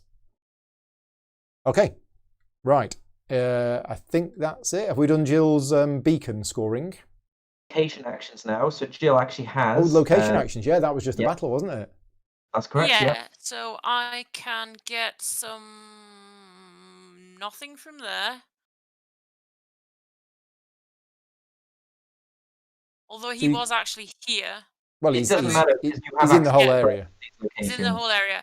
So you can burn a church. You could muster. You could tax. Burning the church will get me points. I would rather have cash, I think, to pay for cards. Does it get you points? If you burn a church, it'll actually give you money. Oh, how much? One money. So it's... Oh no, I'll just take the resources out of the village for that. Yeah. Because it's cheaper to build boats, isn't it? Yeah. With churches. And this dude can't do anything. This dude can't do anything. I need to move them back, really, or out. I think that's it. And like you said, 1 more point for the lit beacon. 1 more point for the lit beacon, putting you on 11. That's it. Right, Indeed. Russell, your go. Yes. Okay, so I was gonna play a card. I think I'm gonna play this one. I haven't really figured it out yet, but I'm gonna pay 1 coin to play that. Gives me 3 movement points, and I can build a ship or place a unit or gain a money. I think I'm going to build a ship. So I'm going to build a ship. I'm going to build it here. Put my control cube in it. That's my free action. So I've got 3 movement points. I'm going to move this person into here for... oh, I can't do that, actually. Sorry. I can't do that. Because it's too low. It's too hot. It's too low down. There's a cliff there, isn't there? From there to there. Yeah. So what I'll do instead is I'll move 1 to here, and then 2, 3 into here. Oop, he's fallen over. Been drinking again. Yeah, and that is yeah. I can't do anything else. So yeah. So on my location action, you probably guess what I'm going to do. It's another air voyage, return. yeah. Air voyage, that's it. Yeah. So I'm going to move this air. So it's 1, 2, 3, 4, 5, 6, 7, 8, 9, 10. No, Hang on. yeah, 10. 10? Yep. Can it not go to here? Nope, because it can go to any castle you control. Right. And and it can go through other castles as long as it's the shortest route to the castle you want to go. Right. So it doesn't have to go to the nearest castle. It can go to No, any just any castle, castle but it you must take the control. shortest route to get to that castle. Yes. Right. So it's 10 So- points. 10 points. Wow. Plus 1, 11 for this. Yeah. This is what I mean. So now, because I've passed 2 We've tokens, flipped over those two. Yeah. only the lowest one gets flipped. Right. Because it basically stops you resolving more than one event in a single round. Yeah. And as a reward for bringing my heir home safely, I am going to take a leader card. You can take a leader. Which one? Yeah, I think that I will take this Sigurd Munn. Mm-hmm. Yes. You like your men called Sigurd? Yeah, apparently. Apparently I have a type. And then I think that's it. Okay. So beacons. Yes, 1 point for a beacon. 1 point for a beacon. And you want to do the Beacon. event? And then event, yeah. So we'll discard that, and then we'll draw this. So, Drum roll. ooh, this is good. Okay, so this one represents the passage of time as well, and this Right. one essentially you have to discard the leaders. So because we're playing with 3 players, we get rid of the rightmost 2. Done that. They get killed, I guess, and then new ones. Just, age nicely and move on to, a retirement home or something. Yeah, go to a farm. Like Yeah, a they farm go off to a farm. to live Right. live out the rest of their lives. My go. So this is interesting because I've actually got quite a few movement points now. Because I'll have 1, 2, 3 plus And then whatever you play. whatever from the new card. Yeah. I don't know whether I'm going to be able to do everything that I want to do. Even with all the movement. Even with all of the movement points. I just need to work out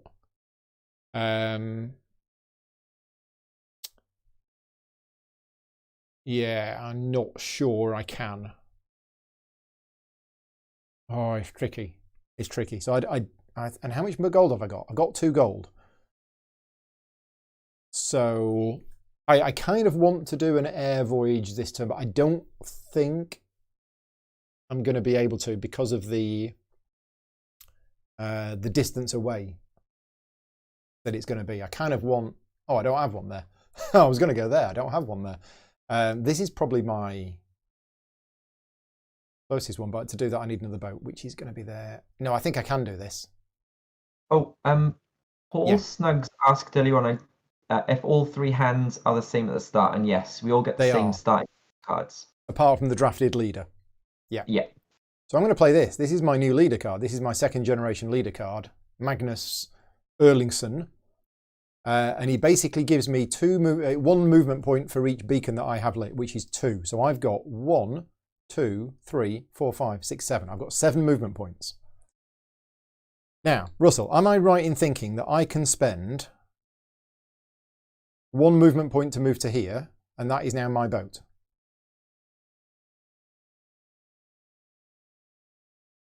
Yep, that's correct. I thought so. Yeah. Hang on a minute. That's in my area, and I've got 2 boats next to each other with 2 cubes. Does that not count as a line? It did until Paul took it. But if there was any occupied person next to it, that was a battle. So No. So it's only if there's an enemy unit in the area that you go into. So a boat is a whole area by itself. Correct. Yeah. Well, the sea space is an area. The sea space is an area. Ugh. I went to all that trouble to kick you out. You did. To be fair, it did give you a battle card in your line, which is and you did win the battle and gain some stuff out of it. So that was my first movement point. Okay, all right. My second movement point is to take my new boat and fly. Yep. Yep. And go. Yep. No, this isn't going to work. Something tells me that's a good thing. Mm-hmm. Second movement point goes to there. Mm-hmm. Okay. Third movement point is to go to here. Mm-hmm. Mm-hmm. Right. Fourth movement point is to go along my supply line from here to here. Oh, Mhm. yeah, 4. Yeah, That's 4. yeah, 4. 5, 6 if you want to go, Oh. and then 7 if you want to go in there. Yeah, done it. Yeah, 5, 6 to 5, there, 6. Yeah, yeah. and then 7 to there. Yep. Oh, but then, yeah, that's it. Is, Yeah, is, 7. is that 7? Is that the same level? It's one down, but they're It's the same. actually 1 down. Down, number. right. Yeah. Sorry, that's hard to see from this angle. Yeah. So cool. there's all my movement points done. There That is was sneaky. no battles. Mhm. I'm just checking the chat because I just wanted to make sure that you can. That didn't count as a battle. Me moving onto the boat did not count as a battle. Therefore, it was just a movement point. Control changed, and I can do something with the boat. Right. So I'm going to do my first thing. I'm going to do the location action here because this is an awesome one. I'm going to send. Clarify. Yeah. Should I, if I were to do the same thing and step onto your land, You would take over control of that area. that Yes. would not be a battle. That would It not would not be a battle. Uh-huh. Because you're not- Hypothetically speaking. you fight Obviously, hypothetically speaking, Paul. Yes. it. Okay, so I'm going to do a location action here. It is going to be an air voyage. I'm going to send this great It's going to nephew be immense. Go on, here. count that up.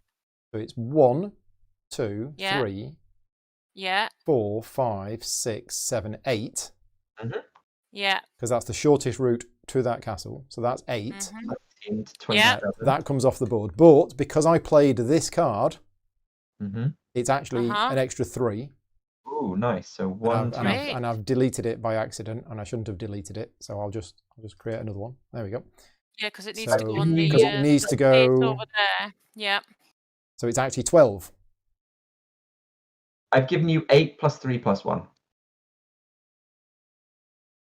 8 plus 3 plus 1. Yeah, that's Yeah, right. 12. Okay. Yeah. So that flips over. Yeah. Nope, it doesn't because you already passed this one. Yep, so only the first one. The I lowest. Oh, sorry, already yes. Yeah. Yeah. So that's my first location action. Right. Now, this guy on the boat, I don't have a location action there. He doesn't have a location action. This one doesn't have a location action. No location action. That's it. That's all of my location actions done. So now we do my end of turn. I get 2 points for beacons. Yeah. Up to 33. And then we resolve this event. Yeah. Drum roll. Okay, so the event is, it's more Gertrude More Messing. and more people sending to the farm. Yeah, so Yeah. those two disappear. And these slide down. 2 legs bad, 4 legs good. Yeah. Okay. Sorted. Right. Jill, your go. Oh, that was the. Okay. Now, Russell, when were landmines invented? I I think it was 12th century Norway, wasn't it? after the Norwegian War, to be fair. Now, let's talk about barrel bombs if we're going to talk about landmines. Ooh, sounded like you know your stuff. Oh. Right. Flaming torches and barrel bombs. Barrel bomb. Yeah, so how many cards have I got there now? 2. So I've got some money to pay for a third, so that's fine. So let's just count this hypothetically up. Did I pay for 1. my third card? I don't think I did. No. I think that's the thing that everyone's going to have to say out loud to remember. I don't 'cause remember paying for my third card. So I'm going to delete a gold. If I did pay for a third card, please let me know in the chat and I'll have a gold back on. Right. So, Jill. Yeah, so I'm just recalculating in light of recent events. Where's our boat gone? Where's our boat gone? Indeed, our boat. Although there is a person here. There is a laydown unit there, yeah. But there's not one here. So that's the same level. So that'll be 1, 2, 3, 4, 5. Or I could just go 1 and then claim the castle. That'd be good. How many laydown units do you have in the game? Because you're limited by the supply, aren't you? So I can have 2 more. 6 is the max. Yeah.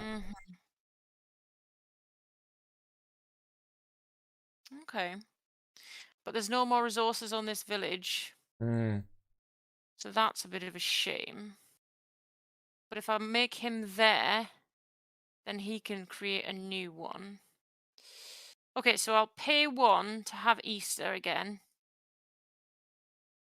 There's a lot of Easter going around. It's always Oops. Easter. They should snap into place. So if Sorry, you just, thank that's you. all right. I'm just gonna help you just because it's That's easier. perfect, thank you. Oh, so you get So 6 movement points. 6 movement 6 points. movement. Even so, I think I might struggle. So I think rather than being an absolute B1 TCH, I might have to just do what is required rather than being super hyper mean. So 1, 2, Up the 3, hill. 4. Up another hill. Yeah. Thank you. Thank you. And then can I do it? 5, 6. Yeah, I can. Right. 5. Oh, shame. 6. So you sneak into the castle Mm-hmm. under the cover of night Mm-hmm. and take control of it. And Oh my create a gosh. sodding supply line. Literally. Oh, it's not a supply line. No, wait. You have a supply line to here though. I You don't. have a no, supply- you have- I don't have a bloody. Sorry, excuse my language. Wait, I you don't have an have extra movement point. 1, This is 2, a 3, 4, 5, 6. I don't think I do have an extra movement point. Just No. here, right? Yeah. So 1, 2, Yeah. and where else did you go? 3, 4. 5, 6. Wait, well then why didn't you just go? Where did you have your other person? You, On you could this have just level. gone. Yeah. 3, 4. Yeah, you could have just gone in here. Yeah. Just Yeah, move that cube to there, and then we're good. Well, the reason I went up there was to get another laydang, but yeah, let's do that instead. You're right. That's much more sensible. No. Yeah, keep it. Instead of going to there, you just go to there. That's it. Oh, I That's the only see. difference. Sorry. Okay, Yeah. yeah, because that would be the same level, right? I get Yep. you. Good. He's got a square hat on. Sorry. He has. Oh, He's carrying it around with him. he's carrying the cube. Yeah. Okay. All right. There we go. So now you can do your battle, but there's no battle, so it's location actions. Mm-hmm. So now I can do the bringing the dude home, right? You can. Oh, I can't. Oh, Yeah, you can. Yeah, you can. Because you've got But somebody there's here. already one in there. There's already one of the. It's fine. You control think this that matters. castle, and there's a you control this castle. You control Yeah. this castle, and you are in a unit here, so you can send it over there. Even though there's already one in there. Yep. That's correct. Oh, okay. It's when you place it in there, I believe. It's just. Okay. I One. don't actually. To be fair, that is a potential thing, but I don't think so. I think you can just move it to any place where you have control. Okay. So I'll just double check. We'll go with that for now. Okay. So I'll read the rules. It says One. move 1 air from the castle occupied by the unit performing the action to another castle you control via an unbroken supply line, also over cliffs. That'll do. Yep. It doesn't specify anywhere in the rules that you can't do that. So I Nope. assume Oh. it's only when you come to place an air you can't put it in a space with another. So that was 5 1, plus 2, 1 is 3, 6. 4, 5. Plus the 1 for putting it on there. So yeah, 6 So points. that's 6. Have you done your 6? I haven't yet. No. Okay, there you go. Thank 6 you. points. And then go Your on. Sorry. reward is either alliance tile or a leader card. I will choose a leader card. I think now. Oh, let's have that. Okay, so these slide down. Are we still on generation 3? No, we're on generation 4. Ooh. Marvelous. For every you control, that's pretty cool. Points for ships. And points for castles. Wonderful. Yeah. And then this person can light this if we can get it in Light the the right. beacon, Nope. Yep. Hooray! which gets you another laydang unit. Which gets me another laydang unit. This is looking a bit more involved now, isn't it? Yeah.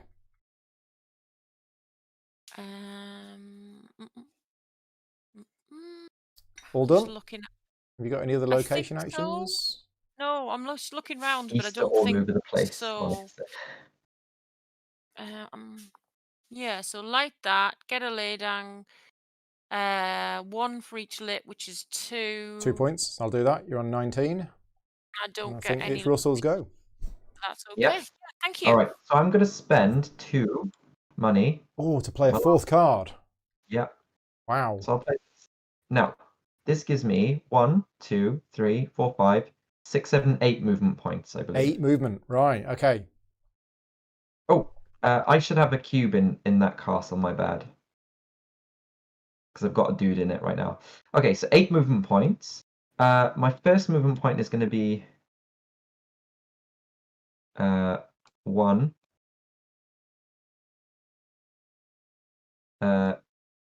2.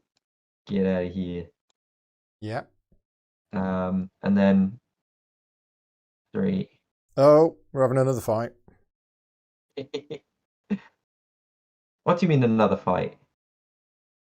We haven't fought yet. Well, I'm having another fight. Oh, you're having another fight. Because Yeah. I keep getting attacked. Now, that is not mine yet. It's still yours, but I Yeah. can use it as part of my supply line. Yes. So I'm going to bring my Heard Uh-oh. over here. So that's my 4th movement point. Yep. I'm going to bring this fella over here. And, oh, maybe I didn't need 8 movement points then. I thought I had another dude somewhere. Oh, well. But anyway, it's all good. Because now, did I want to make... If I only needed 5, should I have played something else? Hang on. 1, 2, 3.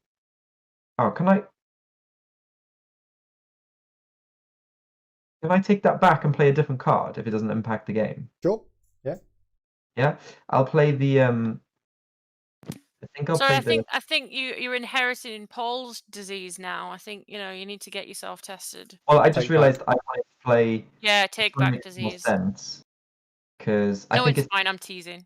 Yeah, because I think what I'll do instead is I'll just have played the 1 movement point to go from here to here. Yep. Is that down a level? Did you say from there to there before? 2 before? to go there, then 3 to bring my Heard over, then 4 to bring this guy over. So it's pretty much the same thing. Yeah. Mm-hmm. And I've got an extra movement point actually, so I could just go up here instead. Because I would have gone here and then I could have moved up there for 1 instead. So I'll do that instead. Okay. Cool. Yep, no problem. Yeah. All right. So battle happens. So I've got 3 plus 1, 4 plus 5, 6, 7, 8. I think. So you've got 3 for your Heard, 1 for the lay down unit in there, 1 for the lay down unit here, plus another 1 for each level difference. 3, yeah. So it's 8. Wow. So you're an 8 and I'm on 1. Yeah. But I've got correct. a card in play which gives me nothing, so I'm still on 1. But does Paul not get an advantage for controlling the castle? Nope. Oh, yes. That's a good point. Well remembered. Wait, what do you mean? Yeah. If you attack somebody else's castle, the defender gets a bonus. Okay, my bad. All right. It's only 2. So I don't want to help him not lose the battle, but I'm sorry, but I don't think it's going to matter that much, but I did remember reading that earlier on. That's right, it's right here. The battle area is a castle. The defending player adds 2 strength for defending a castle. Yeah, I think they've errated that to be plus 20 instead of 2. If your player is Paul until you get 20. Pieces confirms that in the chat, we're just going to have to stick with the rules as... Oh, such a shame. What? Right, so I'm on 3 and you're an 8. All right, cool. Let's go with... Let's go with this. Do I want to go with that? Do I want to go with that? Do I want to go with that? I'm going to go Hang on. Can I ask you a question? Mm-hmm. Paul's Fjordar is in the sea, which is the It's not next... adjacent. It's a laydang. But it is all adjacent though, because the sea's all one, right? It's not, See, no, because area. that's a different area to that. No, this one doesn't count as adjacent to this area because Correct. this is a separate area to this one. So this one, these two areas are adjacent, but this one is not adjacent to the castle. My boat would have to be here. Yeah. Okay, so when But we al- talk about sea, adjacency means hex. When we talk about land, it's the same level. Adjacency is areas. Areas. Pretty much. So, and this is a separate area to this. The So sea in is the made up sea, of many areas. A hex is an area in the sea. Yes. That's correct. But not on the land. Right, got it. Thank you. Yeah. But even if my Yeah, boat was here, it Yeah. still wouldn't count because this is a laydang. This is a herd. Herds don't count for adjacency in battle. In the battle. Don't Only they? laydangs. Nope. Yeah. I think that's my understanding of the rules as well. They only Ah, count okay. if they're in the area where the fight is taking place. So if you swap those over. If I gotcha. swap them over and the boat was here, then the laydang would be able to contribute to the fight. Fine. Yeah. Okay. I have chosen a card and I have played a card. I played a card as well. I'll play it in here. Okay. So I'm going to reveal okay. mine. Have you played a purple card? I haven't. Have you played a purple or a red card? I haven't. Okay, so I win then, I think. I think so, because I've got +0. Yeah. Okay, so I win. Actually, so, yeah, I can't move away, can I? your closest supply line is here. Oh, just my closest supply, but anywhere within that supply line. That's right. Yeah. So you run away. I'll go to here. So, I won that. Now I just have to remind myself. I think the next thing we'll do is I gain control of that. You gain control of it. Gain Do you get control of any that. winning bonuses for your card? You do. I do get a winning bonus. You always get a winning bonus, which is the number of points. So I get 1 point because 1 point it's, per green card you have, which is 1. Yeah. Yeah. But there is obviously the benefit of playing a battle card is you get to keep it. Now you've got 2 battle cards. That's still free. It's still free. My question is, may I choose to take 1 back? I don't think so. Oh, you should have drawn a battle card at the end of your turn. We completely forgot. Yes. Yeah. Both of us should have drawn a battle card. Yeah, so everyone should always draw back up to 3, and you also have the option for every oh man, you know what? I should have reminded you of this, Paul. For every church you control on the map at any time, you can draw back up to you can draw cards at a cost of 1 gold. Right. Every church you control, and then you have to discard down to 3. Yeah. So if you wanted to help in battle, then you could have drawn an extra card for spending that gold because you do control a church. That's and okay. then so I'm just going to draw back up. Yeah, so at the end of a battle, both players involved in the battle draw a battle card. Me and Jill forgot to do that after our battle. It just would have meant...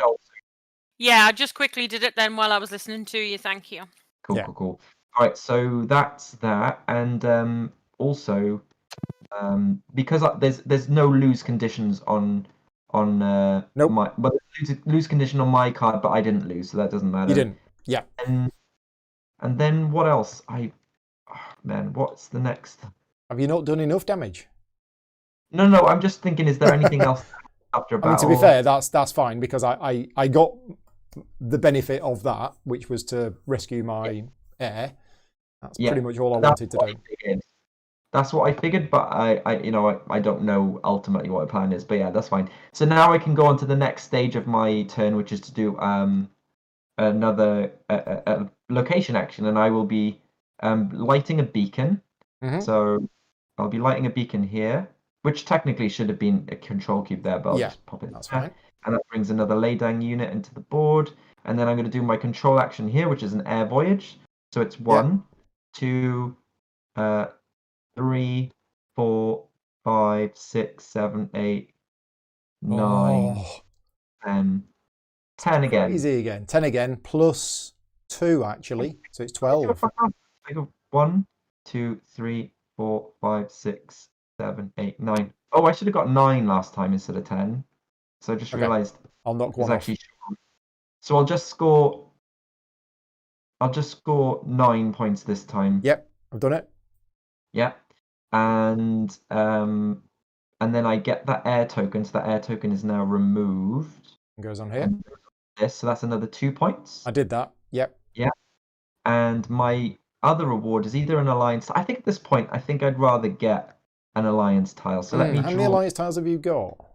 I've got 2 already. Oh, okay. So I'll do Shift and Alt, isn't it? Yeah. And you don't want the purple, the green, or the purple or the green? I guess not. I'll get this one. So I'll take this one. Because we've not fully explained how these tiles work, but we know how they work, so we'll explain them when we get to end game scoring. There we go. Right. End of turn. I don't have any more location actions to do, so I will now do the event. Like beacons. So I've got 2 lit beacons. So I get 2 extra. So you go up to 41. Yeah, and I also draw an event card as well. This event. Yep. Yep. So this event card. Ooh, the forest. So all players now put a forest on a level 1 space or like a ground level space. Okay. And we can choose, I think, where to put it. That's my understanding. Well, we like forests. I don't think it has to be on the space with the forest symbol on. I think it can just be anywhere on those. Right. I'm just reading because it is explained in here. It says, beginning with the player to the left of the active player and in turn order, all players place a forest in an empty hex on an area. So at this point, hexes do matter. It has to be an empty hex. Okay, fair enough. Well, that makes sense because you can only ever have one location on each. Yeah. Hex. Yeah. So that is a I moved that church to there, which was wrong. I shouldn't have done that. I think I'm going to put it there. Sure. Which is where the old forest was. It's regrown. Yep. Jill?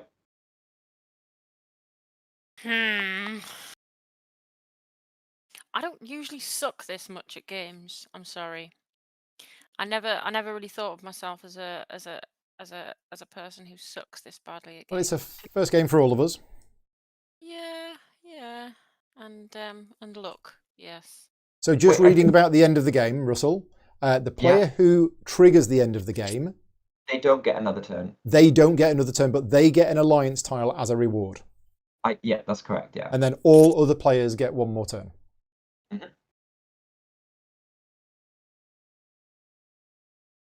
How many alliance tiles do you have? 0. I've done 2 heirs, and I've gained leader cards each time. You can also get alliance tiles from this track as well. So I only get money for burning down churches, you said, and it's only one. Well, it depends.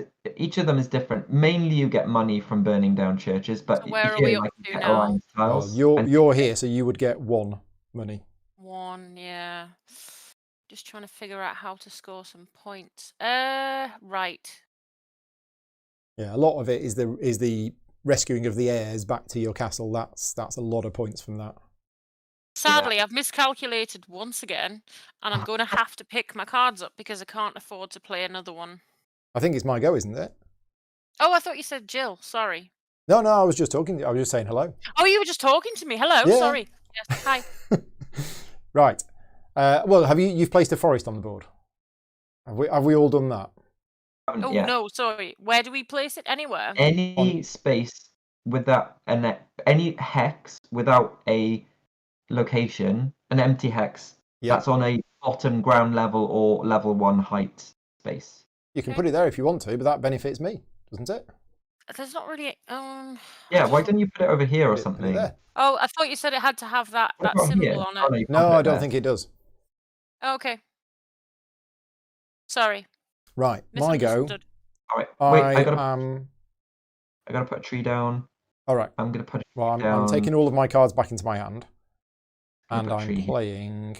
Oh right, so you're in the same boat. Okay, yes, that's fair enough. Yeah, I only had 1 gold, so Mm.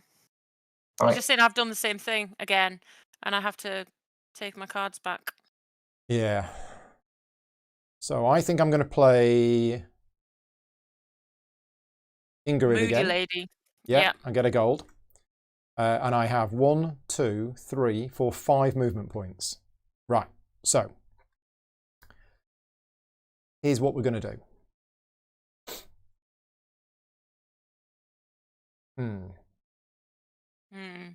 I had a plan. Yes. There was a plan. There was a plan. There is no longer a plan.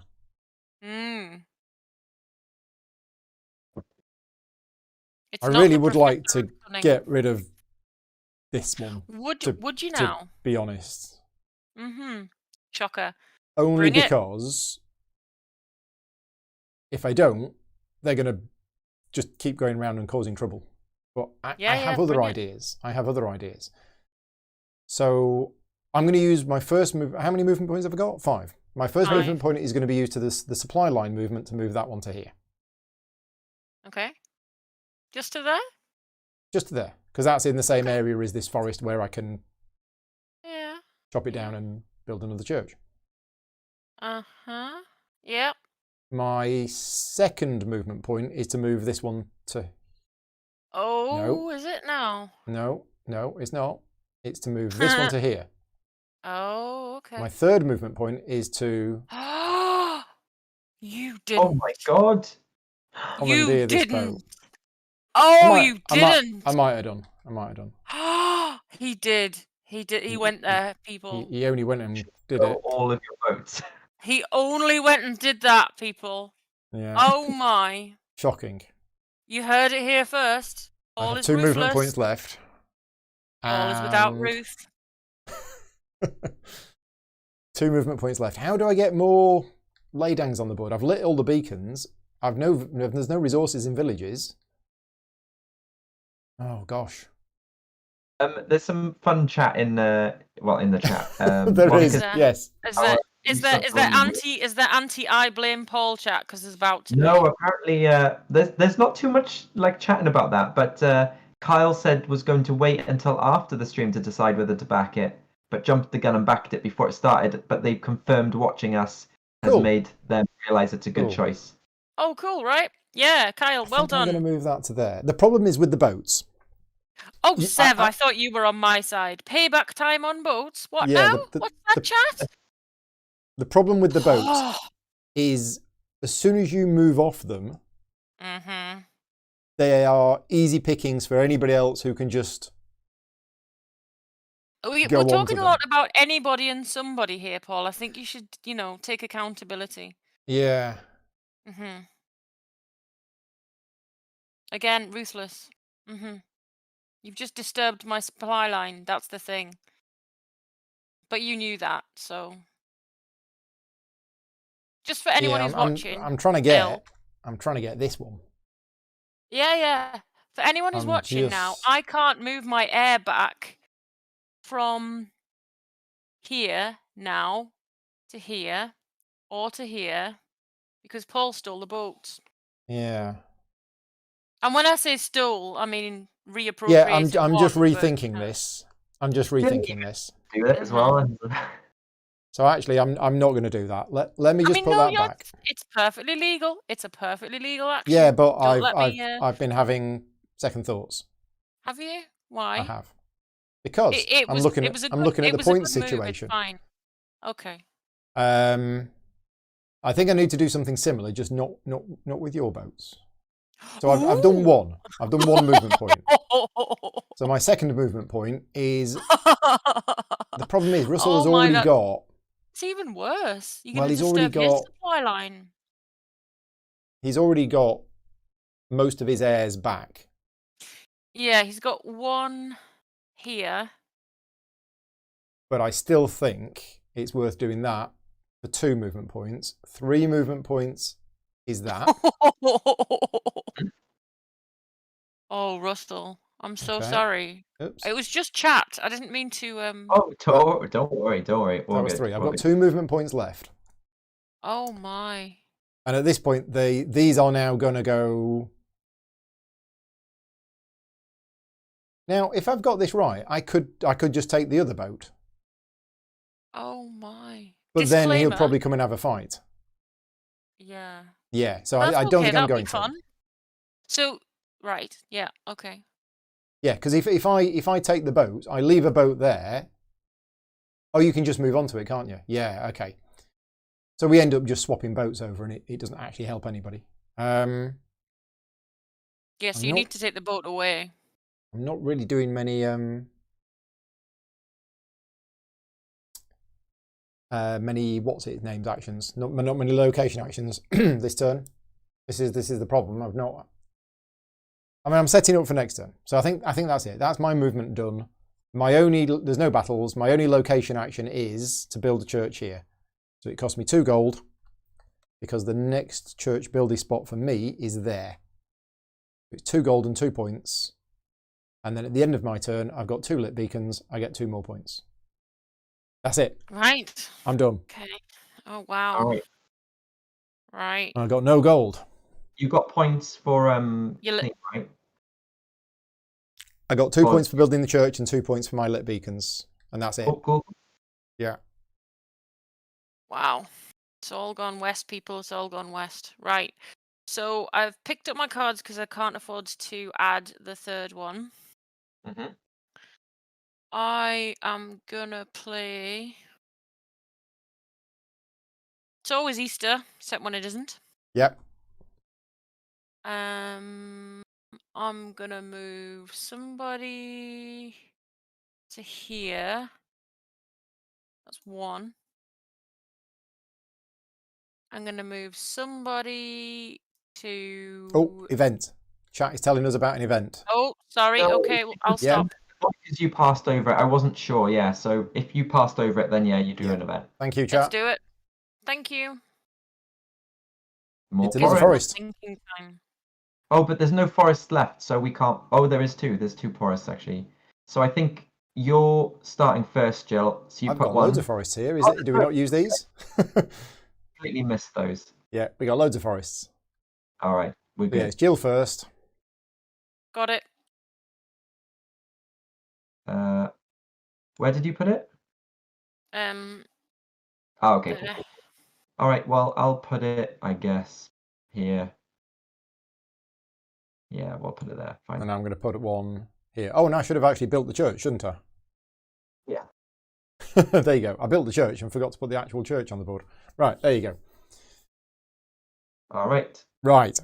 Meanwhile, So Jill, you've got 4 movement points. Is that right? Yeah, and I've spent 1 because I moved this person out of here to here. mhm.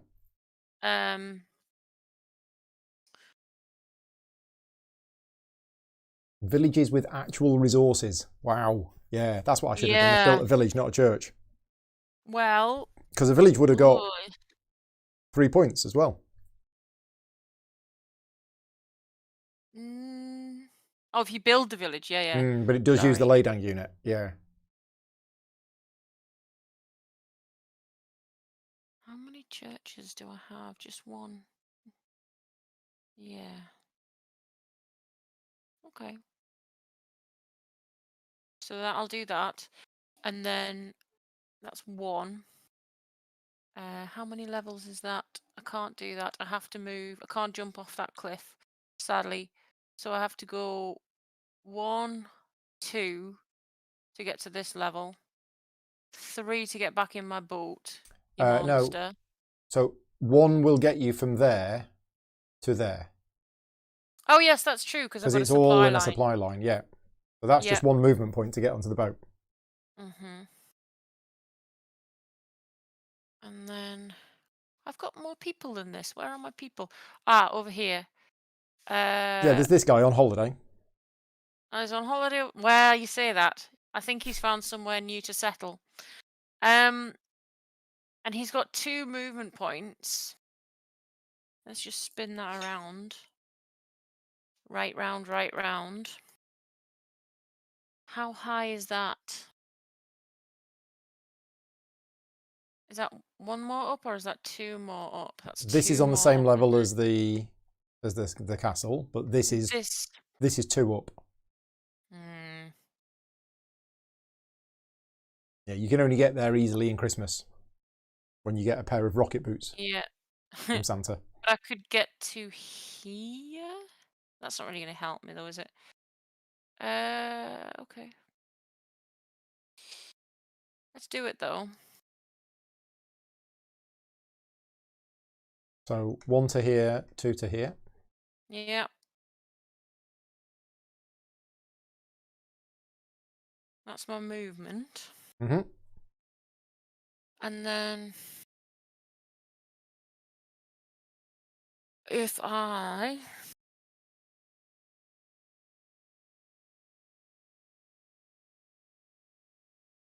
actually, that's not sensible. Sorry. I can do something better. If I move this one down to here 1. for 1, I can do an action with this, can't I? You can, yep. And just leave him where he is for now. I could move him to there, which is fine. Although he's more protected in here, isn't it? We established that. He is, Yes. yeah. Just He's got leave him +2 there. defense. Just leave him there. Defense. Defense. Okay. Yeah, let's do it. Right. Please, let's get some points. So this location action here. actions. Yep. Location, location, location. If I chop down this to build a thing. Oh, but that's going to Church. cost me 3 money. I'll just build a church, yeah. That will cost you 1 money and you'll get 1 point. Yeah, I was going to say I can't build a ship because it's going to cost me 2 money, which I haven't got. Yeah. So if I build the church, it costs me 1 money. Yep. And I get a point. There you go. Okay. I will pop the church on. Oh, you got it? Okay. Yeah, I've got it. Thank you. And then here, I can consume a resource to actually get my money back. And Okay. that, I believe, is all I can actually do, despite all the people I have out. 2 points for the beacons. Yeah. And your go is done. It's rubbish, isn't it? All right, back to you, Russell. If you can get 9 points this turn, that will trigger the end. Right, I can't afford to play card, so right. So you get all your movement cards back. Tight in money, this, isn't it? But I will play this one. So this one gives me 2 + 1 for every castle I control. So 1, 2, 3. I think I have six movement points. Wow. And because this has a special action, if I muster or tax at a village this turn, I'll always get a coin. You get a coin. Right. Yeah. Okay. So 6 movement points. Let's do 1, 2,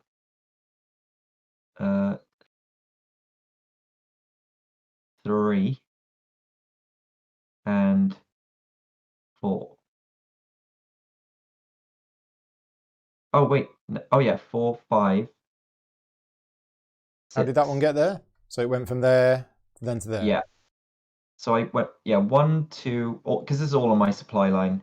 Yeah. I think it's good. I would have gone from like 1, 2, 3, 4, 5. I think I've spent 5 movement points. Okay.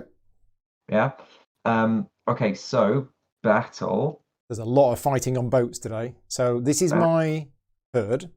I'm just getting my boat back. Yeah, true. No, that's not your boat. This is your boat over here. Well, the boats are saying to me like this is a different boat. Give me a boat back. It's my herd. It's your herd as well. Yeah. So that's 3 versus 3, but you've got an extra 2 being provided from here. Right. And you haven't got a castle to defend either this time, No. so it's. And you've got 1 sword from before. So your base strength is 6. Yeah. My strength is 3. Yeah. Now we play a card. So. Nice clean fight, please, gentlemen. So it's 6 versus 3. That's what we're saying. Queensby rules. 6 so versus 3. I've chosen my card. I have chosen my card. Yeah. You're going to flip? Yep. Okay. Did you play green? I didn't because I thought I was playing green. So my total strength is 4. Mine is you played blue, right? I did, yeah. I'm on Yours 8. Yours is 8. total. So you won. So mine has no losing penalty on it, which Yep, means mine I just has- get to move off. Yeah, so you get out of here. And I go Get out. somewhere in here. Get So out. I get control cube on there. go here. Okay. And You do get a then winning reward. I do, which is 1 point. 1 point. Yep. Okay. 1 point. So you see how I haven't moved past this event token, so it's not going to trigger that one. So that one's still going to be there. If I move past this one, it'll trigger this event, but this one is still up for the taking later on. Okay. If that makes sense. Yep. Yeah. Okay. So yeah. So the other thing that happens is now you get to choose whether you want to keep your card or not, because you. I have no gold, so I have to take a card back. Yes, but it can be any one of Yeah, the 3 that's cards. fine. It doesn't have I'm going to to take that one. Yeah. And Okay, we get to draw a battle card as well. Because I've done that, and now we both draw another battle card. Yeah. Got it. Okay. I know there's an easy way to do that, but I keep forgetting. Just tap the number 1. So then I get to do my location actions. Yeah. So I will build a church. Wait, is it cost me money to build a church actually? 1 and 1. Okay. So yeah, because I'm gonna muster. Sorry, I'm gonna tax first. So I'm gonna tax. Oh, Jill built a church. That should be there. Yeah. Yes, this church, this village. Sorry, so I get 2 money. Yep. I will then. Let's just tax again. Oh no, I can't tax again. Sorry. So I'm going to build this church here. So I take this. Yep. There's the church. Which So gives you me move to the next church build space, which is here. So that's one money for 1 point. I'll add your point on. There you go. Thank you very much. I've lost the money now, haven't I? Yeah. Okay. And then I'm going to Geez, I'm just debating whether I should found village. Founding a village is 3 money, 3 points. 3 points. It is no, you just lose the forest, but you lose the Ladang unit as well. But it does get you 3 points. You know what? I'm just going to build another church then. So another money, 3 points. So 3 points 1, this time. 3, and that flips that one over. So we are doing an event this turn. Yeah. And I cost another money as well. So Is that church that's, here? That church is that's going there. Yeah. Okay. Cool. So that's the end of my turn, I believe, because I can't do any more location actions. And 2 beacons? I will score 2 points for beacons. 48 points. Yeah. Close. And we draw a bit, which is the last one, I think. So that one is more resource cubes. Yep. So I'll do the ones I control. So 1 there, 1 there, and that's everyone I've got. There's I'll do one this going. one. Yeah, can you put 1 here, please? And 1 And here. that one. And Yeah. that one. And I've just realised, as Kyle pointed out, I've been stupid. And last turn, I could have done this guy home, couldn't I? No, you couldn't, because. Oh wait. Oh yeah, you could have. No, there's nobody there. You can't. You don't have a unit here, so you can't bring this guy home. Here's my unit. No, No. you have to have a unit where. Oh, I have to have one in bring them here. back, yeah. Right. Which is why you sorry, couldn't have done it the other way around earlier. Yeah. That's very true. All right, Paul. I have no money, so I have to. Oh no, your second one's free, isn't it? Yeah. Ah, yeah. Got that. Okay, I'm going to try and get some points because that's what it's all about, apparently. And I'm going to play this one. All right. So I have 1, 2, 3, 4, 5, 6, 7 movement. Yep. Sorry, what's his multiplier? Beacons lit. So you've got more than that then? I have no, 2 that's beacons 2 lit. beacons. Oh, I thought you had more. Sorry. No. You only need 2. So I got 7 movement points, and I want to try and bring home.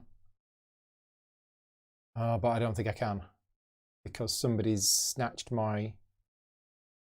Oh. Oh, did I take your boat? Oh, Took did my that boat. happen? It did. I'm glad I took it then. These things happen, you know. I They're should so say- easy just to take control back. of these boats. Are there any other boats? There are boats. No, So no, there aren't. Don't be looking anywhere else. No. Problem is, I've got all of my Don't units tied up here. So You've got 2 nice units here and here that could go yeah, and take that boat. yeah. I'm just trying to work out because I've only got control of this castle here. You could swap these 2 over. Okay, so 7 movement points. So first movement point is going to go to here. Ooh. He falls out. There's a bit of a storm over there. Second movement point is going to go to here. Yeah. No, hang on a minute. I don't have anything in that castle, so forget that. No. I don't have anybody there. Right. Got one here. Yeah. There And might be a here. bit tricky to get to because of the height factor, as might there. But also this one is like miles away. So yeah, we've got the land here. I think this is what we might have to do. It's just all of my people are tied up here. So yeah, I don't know if 7 movement points is... This boat here, or put this boat here, could you not get across there? Yeah, the thing is, I don't... Yeah, because my control of my territories is basically cut in half by this. Yeah, that is a thing. It's tricky. So let me just go through this and see if this works. I wonder which scurvy So I need to dog do did 1, that. 2. I'm just going to count them. I won't change anything for now. So 1, 2. Yeah.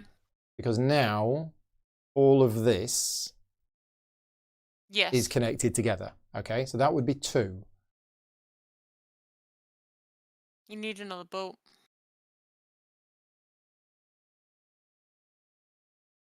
Ugh. Unless you take mine with a fight. Yeah, but then it'll be a battle. Yeah. So that'd be 2. 3 could be... 3 could be that.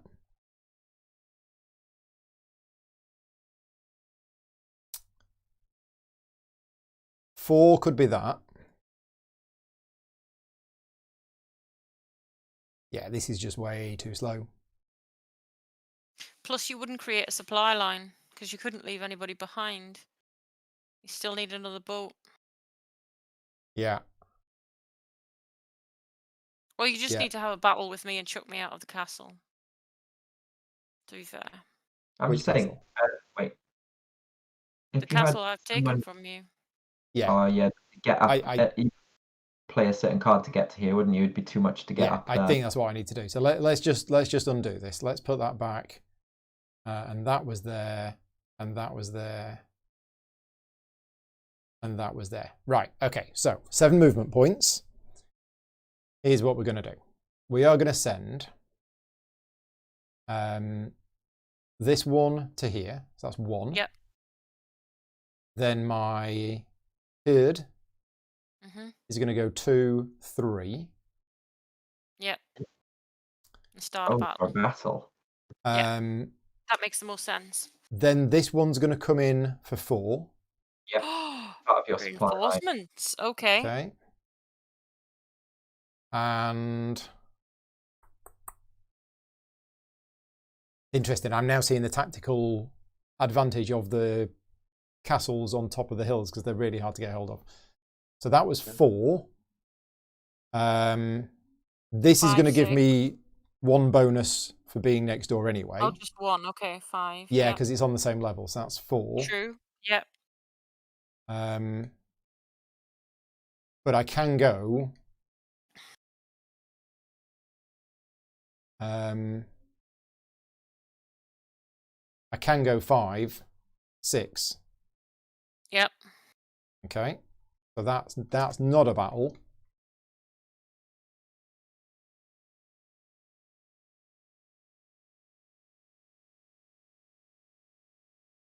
Do I need 7? Have I got 7? You have got 7, but 7 can't Yeah, it could get you No. inside the thingy-mabob. I'll do that one in as well. There you go. Yeah. There Right. you go. So I've done all my movement points. So we have a Battle. battle. So my strength is 1, 2, 3, 4, 5, 6, 7, plus none from earlier. So my default strength is 7. Yours is 3. Yep, because 1 for 4. the tank plus 2. Yep. Yep. Mm-hmm. Okay. So we both play a card. Oh, Is there a way to play it face down without playing it Yeah. face up and So then flipping? you press Out F of- to flip it when it's in your hand, and then you just Oh, drag right, it out okay. from your hand Thank you. onto the board. do you see Jill's card? Because I did. I haven't seen it. No, I'm looking at my own. It thing. was only visible, but you would have been focusing on your own hand, I guess. Yeah. So yeah, I'm 7 versus 3. Is that right? 7 versus 4. 7 versus 4. Yeah, 1, 2, 3, 4, 5, 6, 7. 7 versus 4. Yeah. 4.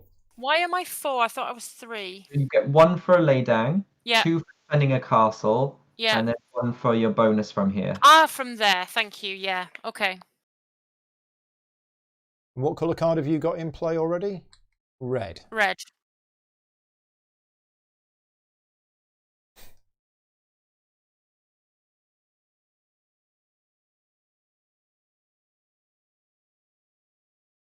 Okay, I've chosen a card. You happy with it? Nope. Okay. I'm going to reveal. I get +1 sword, so I'm an 8. Okay. Nothing. No, there's no point. Okay. I cannot win this. You could have done if you'd have had like a +5 and I played rubbish. My Anyways. +5 is already down there. Okay. So I get 2 Oh. points for winning the fight, and I take control of the castle. But at least I don't have a loss condition on this card, No. and my other cards have loss conditions. So So it just goes back to somewhere in this supply line here. yeah, so I'll put him there. How many points did I get? 2. Yeah. Okay. But more right. importantly, you got your supply line back. For next turn. that's the Yeah, thing. indeed. And then we but both draw another card. yeah, as far as location, well, no. First of all, I can't keep a card, therefore I have to take a card back. So I will take a card back, leaving me with 2 in play, and then we both draw a new battle card. Mm-hmm. Okay, but that's the end of my turn because I don't have any location actions because all of my people are here with no location actions to do. So I get my 2 points from my thingies that I've lit, Right. beacons, and it's your go, Jill. Oh, that was tough. Yeah. It's not a combat game as such. It is a game about establishing those supply lines so that you can bring home your heirs to your castle, and that's where most of the points is. You don't get huge bonuses for combat, but if you do get involved in combat a lot, the bonuses sort of stack up. Yeah. Like you've been involved in a lot of combat, and that's giving you bonus movement. It has. Basically. Yeah. Brett is saying an event, but we have no event cards left. So do we reshuffle Sadly. the event deck and go again? Yeah. Why? Oh, did you go over the event thingy? All passed over. It just says there are 8 cards in the event deck, but Yeah, what so if you- happens when they run out? So how do you flip? You just We do shuffle. shuffle they them, all- do we? Okay. Yeah. Right. Do another Okay. one. Okay. Villages. Restock. Probably the Nice. least good one for me. Yeah, I don't have any villages near me. Oh no, I do. This I one forgot has to do this one. earlier. That should Oh, have 2 then in Yeah, it. that should have. Yeah. I don't know. Completely missed that earlier. So Alright. this one's been restocked. This one's been restocked. Okay. You done yours, Russ? I am. Happy over there? They're No, all his were full. okay. You're okay. Okay. So I've played Inge Magnusson. Yeah. Ooh. So you get And 2, he's a stabby priest. 3, Yeah. 4. So Think you we get might be having some fighting again. Oh dear. Do you? Do you really? Perhaps not. It's just I think because Yeah. So he gives me 1, 2, 3, 4, 5. 5 movement, yeah. Yeah. So that's 1. Oh, you. That's 1.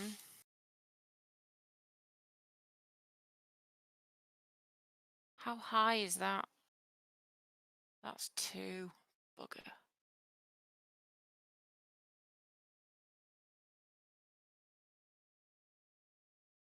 3?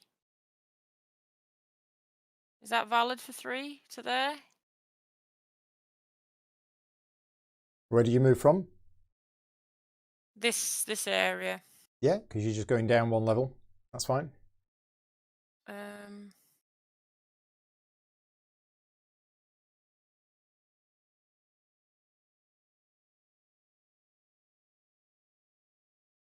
4. Dude, stand up.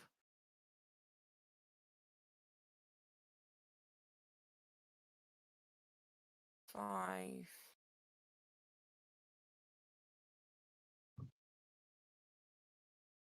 Try this. You control this huge area here. Good for me. Yeah, Inga Magnuson controls that area in his church. It's a diocesan region.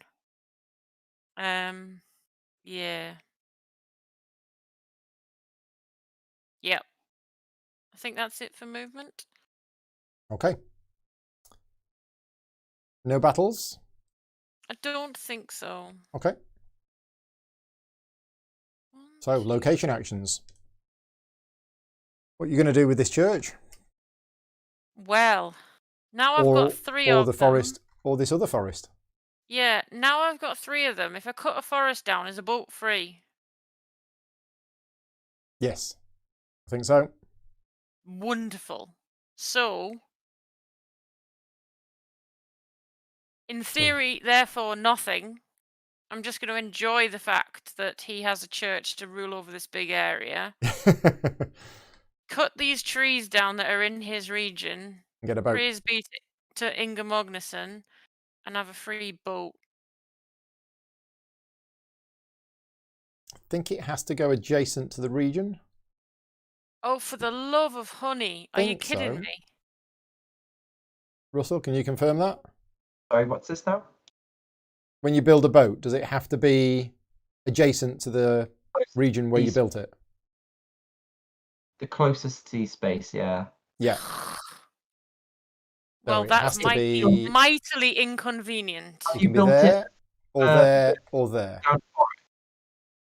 Sorry, say that again, Ross. Built it as part of chopping down a forest. Yeah. You can move a unit into it for free. But I'm just saying the boat can either be but here, the boat has to be here, or here. That's very inconvenient, thank you. Rules. The rules and Place the new ship everything. onto one of the empty sea areas that are closest to the area where you removed the forest. So, no, I believe you. I just, the rules. Yeah. Stopping me doing what I want to do. Allowed as well, then, surely. Yeah, that's where I wanted to put it, but I'm not allowed to put it there. Oh, 1, 2, 3, yeah. Because of the rules. Wait, no, you are. 1, 2, 3. 1, 2, 3. That's closest. No, Ross, you're counting hexes. It's the area. It's the area, and it's right here and right there. The whole area. Yeah. Oh, I see. Gosh, look at that. Yep, never mind. Moving on. Oh, question. If I can move a dude into that area, do I have to move him... Sorry, into the boat. Do I have to move him from the area I chopped the tree down?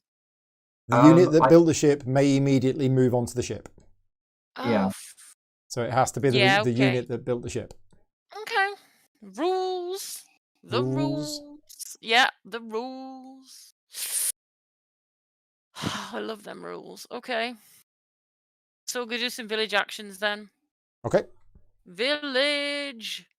So we'll get some cash money, I feel. Tax, baby. Tax. Oh, you've got 2 people there, so you can tax twice. Yeah, tax, people, tax. Come on, pay the tax, man. Pay to Caesar what is Caesar's. Oh, wrong era. Wrong Wrong era. game. Wrong country.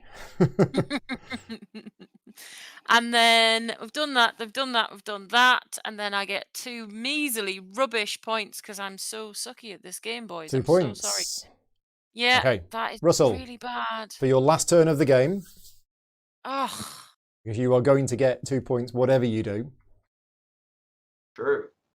All right, I'm gonna play. I think I'm gonna play this one. Yeah, let's try this one. So it doesn't cost me any money, but I Nope. get 1, 2, 3, 4, 5 points. It's Christmas. Christmas is a good end game thing. Yeah. what was that? Good Yule or something? So I'm gonna Good go Yule. Good Yule. That's it.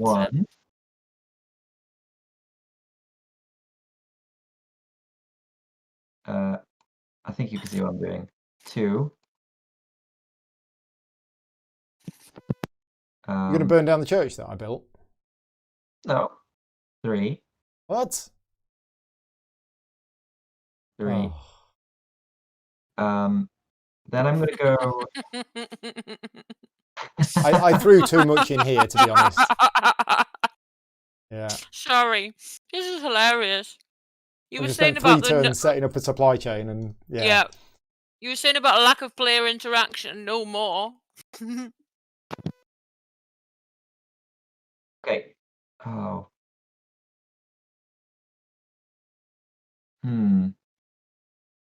Yeah, this is a huge amount of points. This is like 3D battle chest Move in Norway this guy into here, and then with boats. And then 5 is going to be moving here. Yeah. Oh yeah. All right. So no battles, but location action. So let's burn some churches. Yeah, I was going to say this is going to get you quite a lot of stuff, isn't it? So I'll burn this one. Yeah. And then I'll burn this one as well. So I'll do so that gets you 2 money, and then 1 money and an alliance tile. There is 3 coins in here, but I'll just say 1, 2, 3, and then an alliance tile. I will choose from here. So I'll draw this one, and I'll draw this one, and okay. I'll take this one, and then that one can just get discarded. And then I'm gonna do this guy over here, and this one is going to take this air from here. 1, so 2, 3, 4, 5, 6. I just love how they have random illegitimate heirs all over the continent. It's hilarious. 8, 9, 10, 11. 8, 11 plus 9, 10, 12, 11. Yeah, wow. Oh my wow, that's epic. So 1, 2, and 9 extra. Yeah. No, 11. No, was it 13 or 11? It was 11 to start with, and then you added some. Oh, so I need to be on that. Wow. Yeah. 13. Oh, Russell, you're amazing. And then as a result of taking that, I'm gonna get another alliance tile. You get another alliance tile, and then you will get another one for triggering the end of the game. Yeah. So this one and this one. So I'll discard this one. And I'll keep this one. King of Norway. And then my reward for the end of the game is going to be this one. I'll take this one. And then that's the end of my turn, I think. So you get 2 points for the beacons. Oh, beacons, yes. Yeah, so 2 points for beacons. 2 points for the beacons. I've done that. Oh, you've done it. Okay, sorry, my bad. And then you get an alliance tile for triggering the end of the game, or have you done that? Not really. I picked up my discarded one. So, I don't have any money, so I can't play a 3rd card. So I put those back into hand. And then I play not both of them. Come on. Oh, I've accidentally grouped these cards together. There we go. Let's play that one. And let's see if we can actually get... I don't even know if I can. I don't know if I... Because that's 1, 2, 3, 4. That's 6 movement points. But I'm finding it very difficult to actually make any kind of link. So... yeah. I mean, let's try it and let's see how we do. So, first movement point will be to move this to here. Okay. Second movement point will be to move this to here. Oh, he's at it again, folks. Which takes this. That's my church, you monster. It was. Indeed, it was. That's true. Past tense. Yeah. Were my acolytes. So that was my second movement point. My third movement point. He's going for the castle. Oh Well, my. Oh. Oh. Jill's reactions. I think my third movement point is to move this one. Oh. He went Sorry, there. But that's third and fourth. 3, 'Cause 4. It's Yeah. uphill. How many do I have? 6. So then I can move 1 to there. Do you not have 7? No, 6. Yeah? Yeah, and 1 to there. Okay. You have 2 lit volcanoes, right? Yeah. 1, 2, 3, 4, 5. Oh yeah, sorry. I thought you had 6. So that's it. 6. We're in there, and let's have a fight. So my combat strength is 3, 4, 5. Mhm. Yours is 1, 2, 3, 4. 4. It's 5 versus 4, but you've got 1 sword left from before, so you're 5. 5. And I don't have any swords left from before. Oh, it's You even. do? Oh no, Nope. that one doesn't count. Eh? No, I don't. Okay, so we're You evens. should have both 3 cards in your hand at this point. Oh, I've got loads. I've got... Because I've been Thousands. putting cards back in my hand. Wait, no, I mean 3 battle cards. I've got more than 3... Oh, no, I You do. shouldn't. I've got 3 battle cards. Yeah, I you think, should no, have I've got 3. more. You should be discarding down. You should only...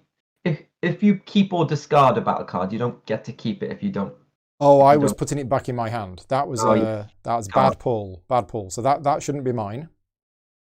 And there's probably another one which shouldn't be mine as well. I'll just say that one. Right. Okay. So it's 5 all is what we're Mhm. saying. Mm-hmm. Yeah.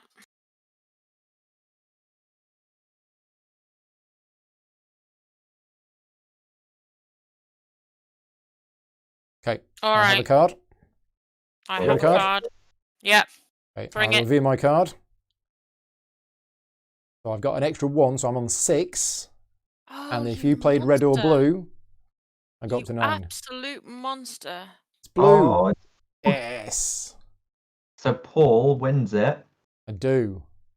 and as a result, Paul gains control of that castle and At one Only point. by 1 though.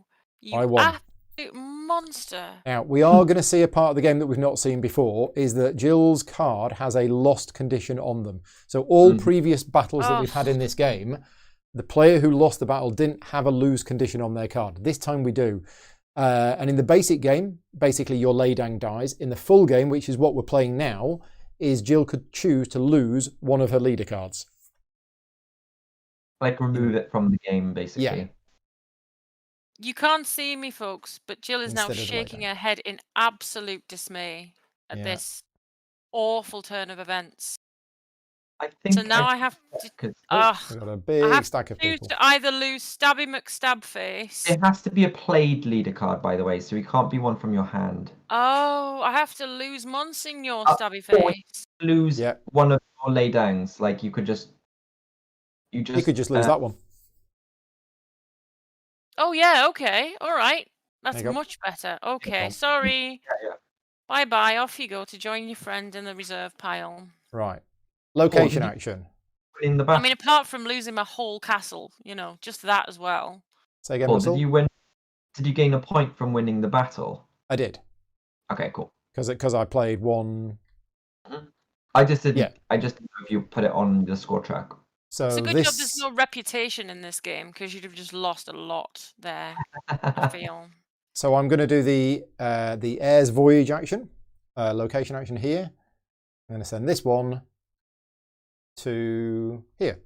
So that's 1. So the shortest route is 1, 2, 3, 4, 5, 6. Yeah. Okay, so it's 6 normally, plus another 2, which is 8, plus another 3 because I played this card. So it's 11. I go from 42 to 53, and then at the end of my turn I gain 2 for the beacons. Mm-hmm. So I wasn't going to win, but that's what I was. Yeah, I was hoping you wouldn't get as many points as you did on that last turn, but I should have defended this castle. I should have stayed and defended this castle. I still think I might have won it, though. Yeah, yeah. Right, Jill, last turn of the game. Yeah.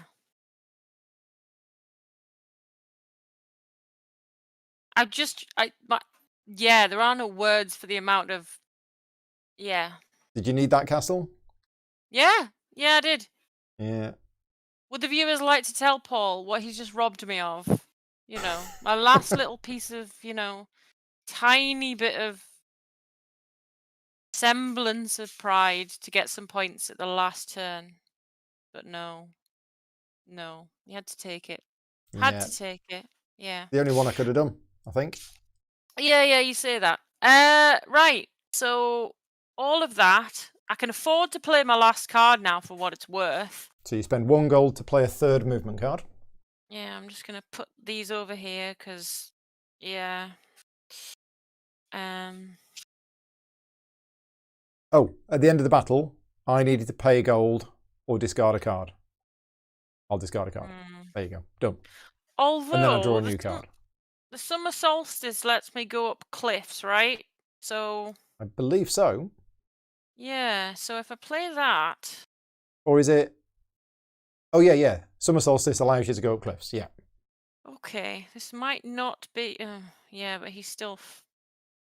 Yeah, that word is not to be used. We're allowed to say foobar. You can say foobar. Yeah, you foobarred my hope of doing an air voyage. Yeah. Yep. Because even if I move my boat to here, and then move my dude onto here to get a direct thing all the way across there, I still need to do a battle. Yeah. Which I wouldn't win. Unlikely with this strength here. Yeah. That's so 1, 2, 3, 4, 5, 6, 7. 4, 5. So if I move that boat to there, and then would that be enough? 1, 2, 3. So 1.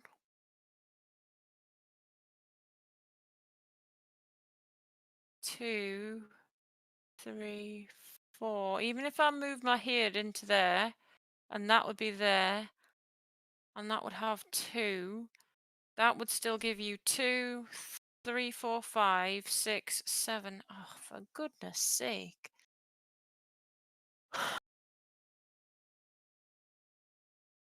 Yeah, it's tricky, isn't it? You're in the same position I was in last turn and the turn before. He's working out how you can do what it is that you want to do. Because if I show you, I mean, it's not. What I was gonna do was move there, move that to there. Yeah. Get that there, and put him there. Yeah. Therefore, and then do that. Yeah. But that's obviously not going to happen. So if that goes back there, that goes back there, that goes there. Is there any castle on the board undefended with one of your heirs in it? Yes. There's one here and there's one here. But whether you can get there or not is another matter. Well, no, because I can't create the supply line, can I? I can So get there. there is a message in the chat saying you can get the heir in the central castle owned by Yellow. The heir in the central castle owned presumably by this Yellow. one. Can I get enough? Well, can I though? Because I need to create a supply line as well. Yeah, but you can just move through all of these areas and claim them on the way. Because there's nobody in there. That is true, but I've only got 5 movement points. Hmm. And I need to move my boat from here as well. So if I do that For one. Yeah. to there. And then just 2. You haven't got control of this area. 3, 4. 4, 5. You haven't got control of this area, though. No, I still haven't got control of that area. So I Oh. still haven't got enough points. Where was this boat? It was here. So what I was trying to work out is, well, they don't want to drown. Oh my. So I was, oh right. Sorry, my figures won't stand up. They're all drunk on some sort of ancient ale. What I was trying to work out is if I play this card for summer solstice, oh, it's all gone a bit wonky. In terms of levels, can I get these folks up here into here to take this castle back? Oh, I think you can do it, actually. Hang on. Sorry. So if you put 1 from here to here, that's 1. But I don't need this to put him one. there, do I? Sorry? Do I need to put him there? Well, because I was then going to say move this boat here. Yeah. 2 movement points. 3, 4, 5. Well, that's not 4 and 5 because they're up levels. Yeah, but have you played that card that lets you go up for 1? Oh, is it no. only 1? Oh, sorry. There is a card that lets you move up for 1, but maybe you played it already. Is it 1? Or... Christmas. Yeah, it moves up spaces for 1 instead. If you play Christmas... Oh, if I play Christmas instead, I get you. That one. This one? Mm-hmm. Ah, So you've right. got 1, Okay. 2, 3, 4, 5. You've even got 6 see. movement points. Right. So if I put that No, it's there... not. It's slightly misplaced. There we go. Oh, you got 5 movement points. Yeah. But that would be 1 from there to 1 from this space into there. 1, 2 to get this boat. Then 3, 4, 5. There you go. It can Oh, be done. thank you so much. I mean, this is at least giving me something to do, which is awesome. So that can go back there. It's interesting because we've been through the kind of there. thought process that a player would have to go through when they're playing the game and working out the puzzle of how you can achieve what you want to achieve. Okay. So I was doing the counting incorrectly because I didn't remember that card would let me do that for less points. With Christmas, so you can move up for 1. Yeah, thank you. Because it's Christmas. Obviously, you get things for free, right? Yeah. It's gifts and such. Good Yule. So he's there. So that's my movement point. So that's brilliant. And then I can move him in my location actions. Yeah. So all 1, the way. So 1, 2, 3, 4, 5, 6, 7, 8. 8. 8 points plus 2. That's 10 points. Oh, would you look at that? It's slightly There you less. No, it's not. I was going to say it's slightly less embarrassing, but actually it's not. But I'll at add your least 2 in for my your last... beacons. Thank you so much. In my last turn, at least I scored a decent amount of points. Thank you very much, the chat, because you've just saved me from complete and utter misery. But like Paul says, that's the puzzle, isn't it? Working out how to find the best way to do things with the cards you've got, and for the amount of up and down and movement and height and so that's the magic of it, I think. Yeah. And I think this is going to look beautiful as well with the actual tiles and the physical pieces. I mean, Russ has had it, haven't you? What was it like? Yeah, having actually seen it, and obviously I just had the prototype version.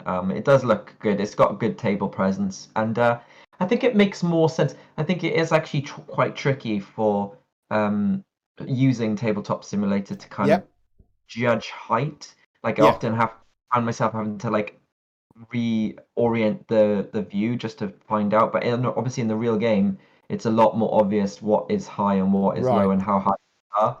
So I think that does take some of it out. them the confusion about, how much Heights. movement you've. Yeah, that was something I was going to ask you, Russ, because you created the how to play video using the physical game, and when you were looking at the game, was it a lot easier for you to tell the heights then? 100%. Like Right. it's really obvious. I know you've got the different kind of colors Yep. in here. I think because of the way that the computer screen is, if you're looking at it from a top down, it doesn't show it as distinct. But in Yeah. real life, it's much easier. So yeah, in case anyone is worried about that, I don't think that's going to be an issue in the real game. Yeah. It certainly was when I was doing the video anyway. And yeah, even though Russell had created the video on how to play the game and knew the rules of the game, none of us have actually played this game. So I think what Jill said at the end there, I think by the end of the game, we now know what the game is. The game is about trying to set up these routes to get your heirs home, because that's what gets you the big points. To do that, you end up having to fight, but fighting on its own doesn't actually get you that many points. The fighting is just a means of using combat to control the areas like we did to establish those routes. And what I did here with this here is I got in there, but then you fought me to take it off me, and I was like, well, I wasn't bothered, because I'd already got the bonus from that. I didn't need that anymore. So I was more than happy to lose that and head back. The bit that hurt me is when Jill took this city, because that meant I wasn't able to do the clever thing that Russell was doing. What Russell was doing is he was sending people back all the way to this castle here, and therefore getting extra points because the journey was longer. Whereas losing this city and not having these connected, that stopped me doing the same, because I was planning to bring them all the way to here, but I couldn't. So yeah, it's all about that split your supply line, didn't it? Yeah, absolutely. We're talking like we finished the game, but technically there's a few extra points available. Scoring. Of course. Yep. Sorry. Yes, we said we were going to explain how the scoring Russell. works. Yes, explain the scoring and explain how your King of Norway bid is going to finally come to a head. Yes.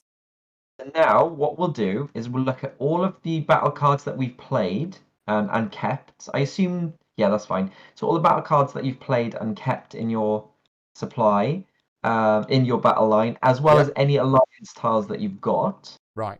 You now group those into sets. So mine's easy. I've got 2 green and I have no alliance tiles. Right? So because it's 2. Because I've got 2 of the same, I get 2 points. Woohoo! Yeah. Right. Correct. Jill, you've got... So say that again. All of the battle cards you've played or in your hand? Played. Battle cards only that you've played, not in your hand. They don't count. Yeah, so I've only got 2. You got 2 red and 1 blue. Yeah. 2 reds, so that's 2 points for reds, and then 2 points. Yeah, the 1 blue isn't worth anything, so you get 2 points. Okay. Now Russell, Mr. Alliance, look at this. I got 4 reds, and I got 3 purple. 3 battle card there. Yeah. So I got 9 plus 5, so that's another 14 points. Wow. So that's 27. Oh, and look, we forgot to do that. Flipped we over did. the. Got to flip it over.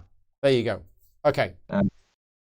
So that's final scoring. So you can still make a significant gain at the end, but obviously it depends on what you've gained during the game. Yeah, because the heirs pay double, because every time you bring an heir home, you get a bunch load of points, and you also then get potentially the alliance tiles, which then get you more points.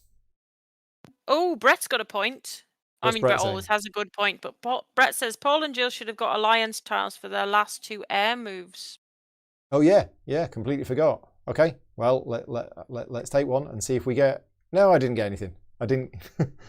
I'll have that one then. Yeah, Thank you have very that one. much. There you go. It would have been on the top of the discard pile. Boom.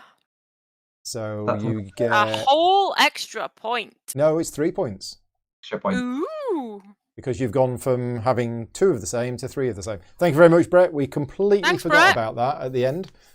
The reward for delivering the heirs. So. Right.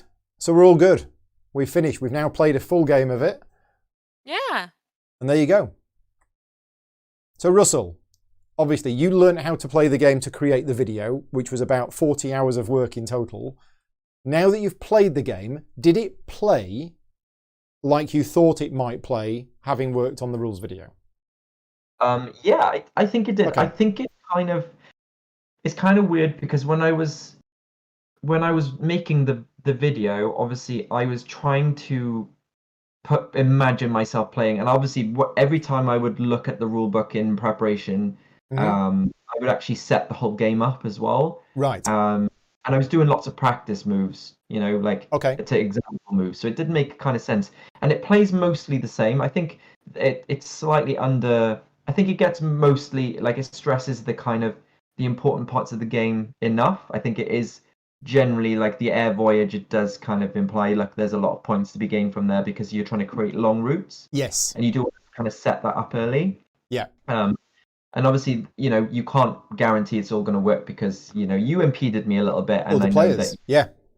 you and Jill had a tussle over various things, which kind of caused you to stumble a bit. I think that's ultimately why I won. Yeah. Because you kind of got each other's way. But yeah, I think it does a good job of stressing how important each aspect is to the game and how likely it is you'll win. Yeah. Cool. So yeah, we're all done. I will say goodbye to you two. I'll say thank you very much for joining me this evening. I hope you had fun, and congratulations to Russell for winning. Yeah, well done, King of Norway, and thank you very much, folks. It was really loads of fun, and I'm looking forward to getting this in physical copy and getting it on our table. Well, it is on Tabletop Simulator if you wanted to get your revenge on somebody, Jill, this weekend. I don't know what you mean by revenge, Paul. Just saying. Just saying. Sweetness and light. Sweetness and light. Thank you so much. Right, Bye. I'll speak to you both of you later. There we go. Right. And yeah, thank you very much to everybody who's been watching live. Been great to see everybody in the chat. And if you are watching this video not live, if you're watching this afterwards, thank you very much for watching. As I say, Russell has created on my channel a how to play video for the game, which is just the rules of the game. And this playthrough hopefully gave you an idea of how it played. I'm definitely glad I played it because I think by the end of the game, I sort of got what it was trying to do. So your first game of this, unless you've watched this video, is probably just going to be playing through it and learning. And at the end of the game, you'll go, right, now I see how you're supposed to get the points and how it all works. But yeah, thank you very much to Go to Pieces Games for being in the chat and helping us out with a couple of things. And yeah, if you're interested in the game, it is on Kickstarter right now. It went live today. I will check to see how it's doing later on. But for now, I will say goodbye and good night, and I will see you later on for another stream. Cheers, everyone.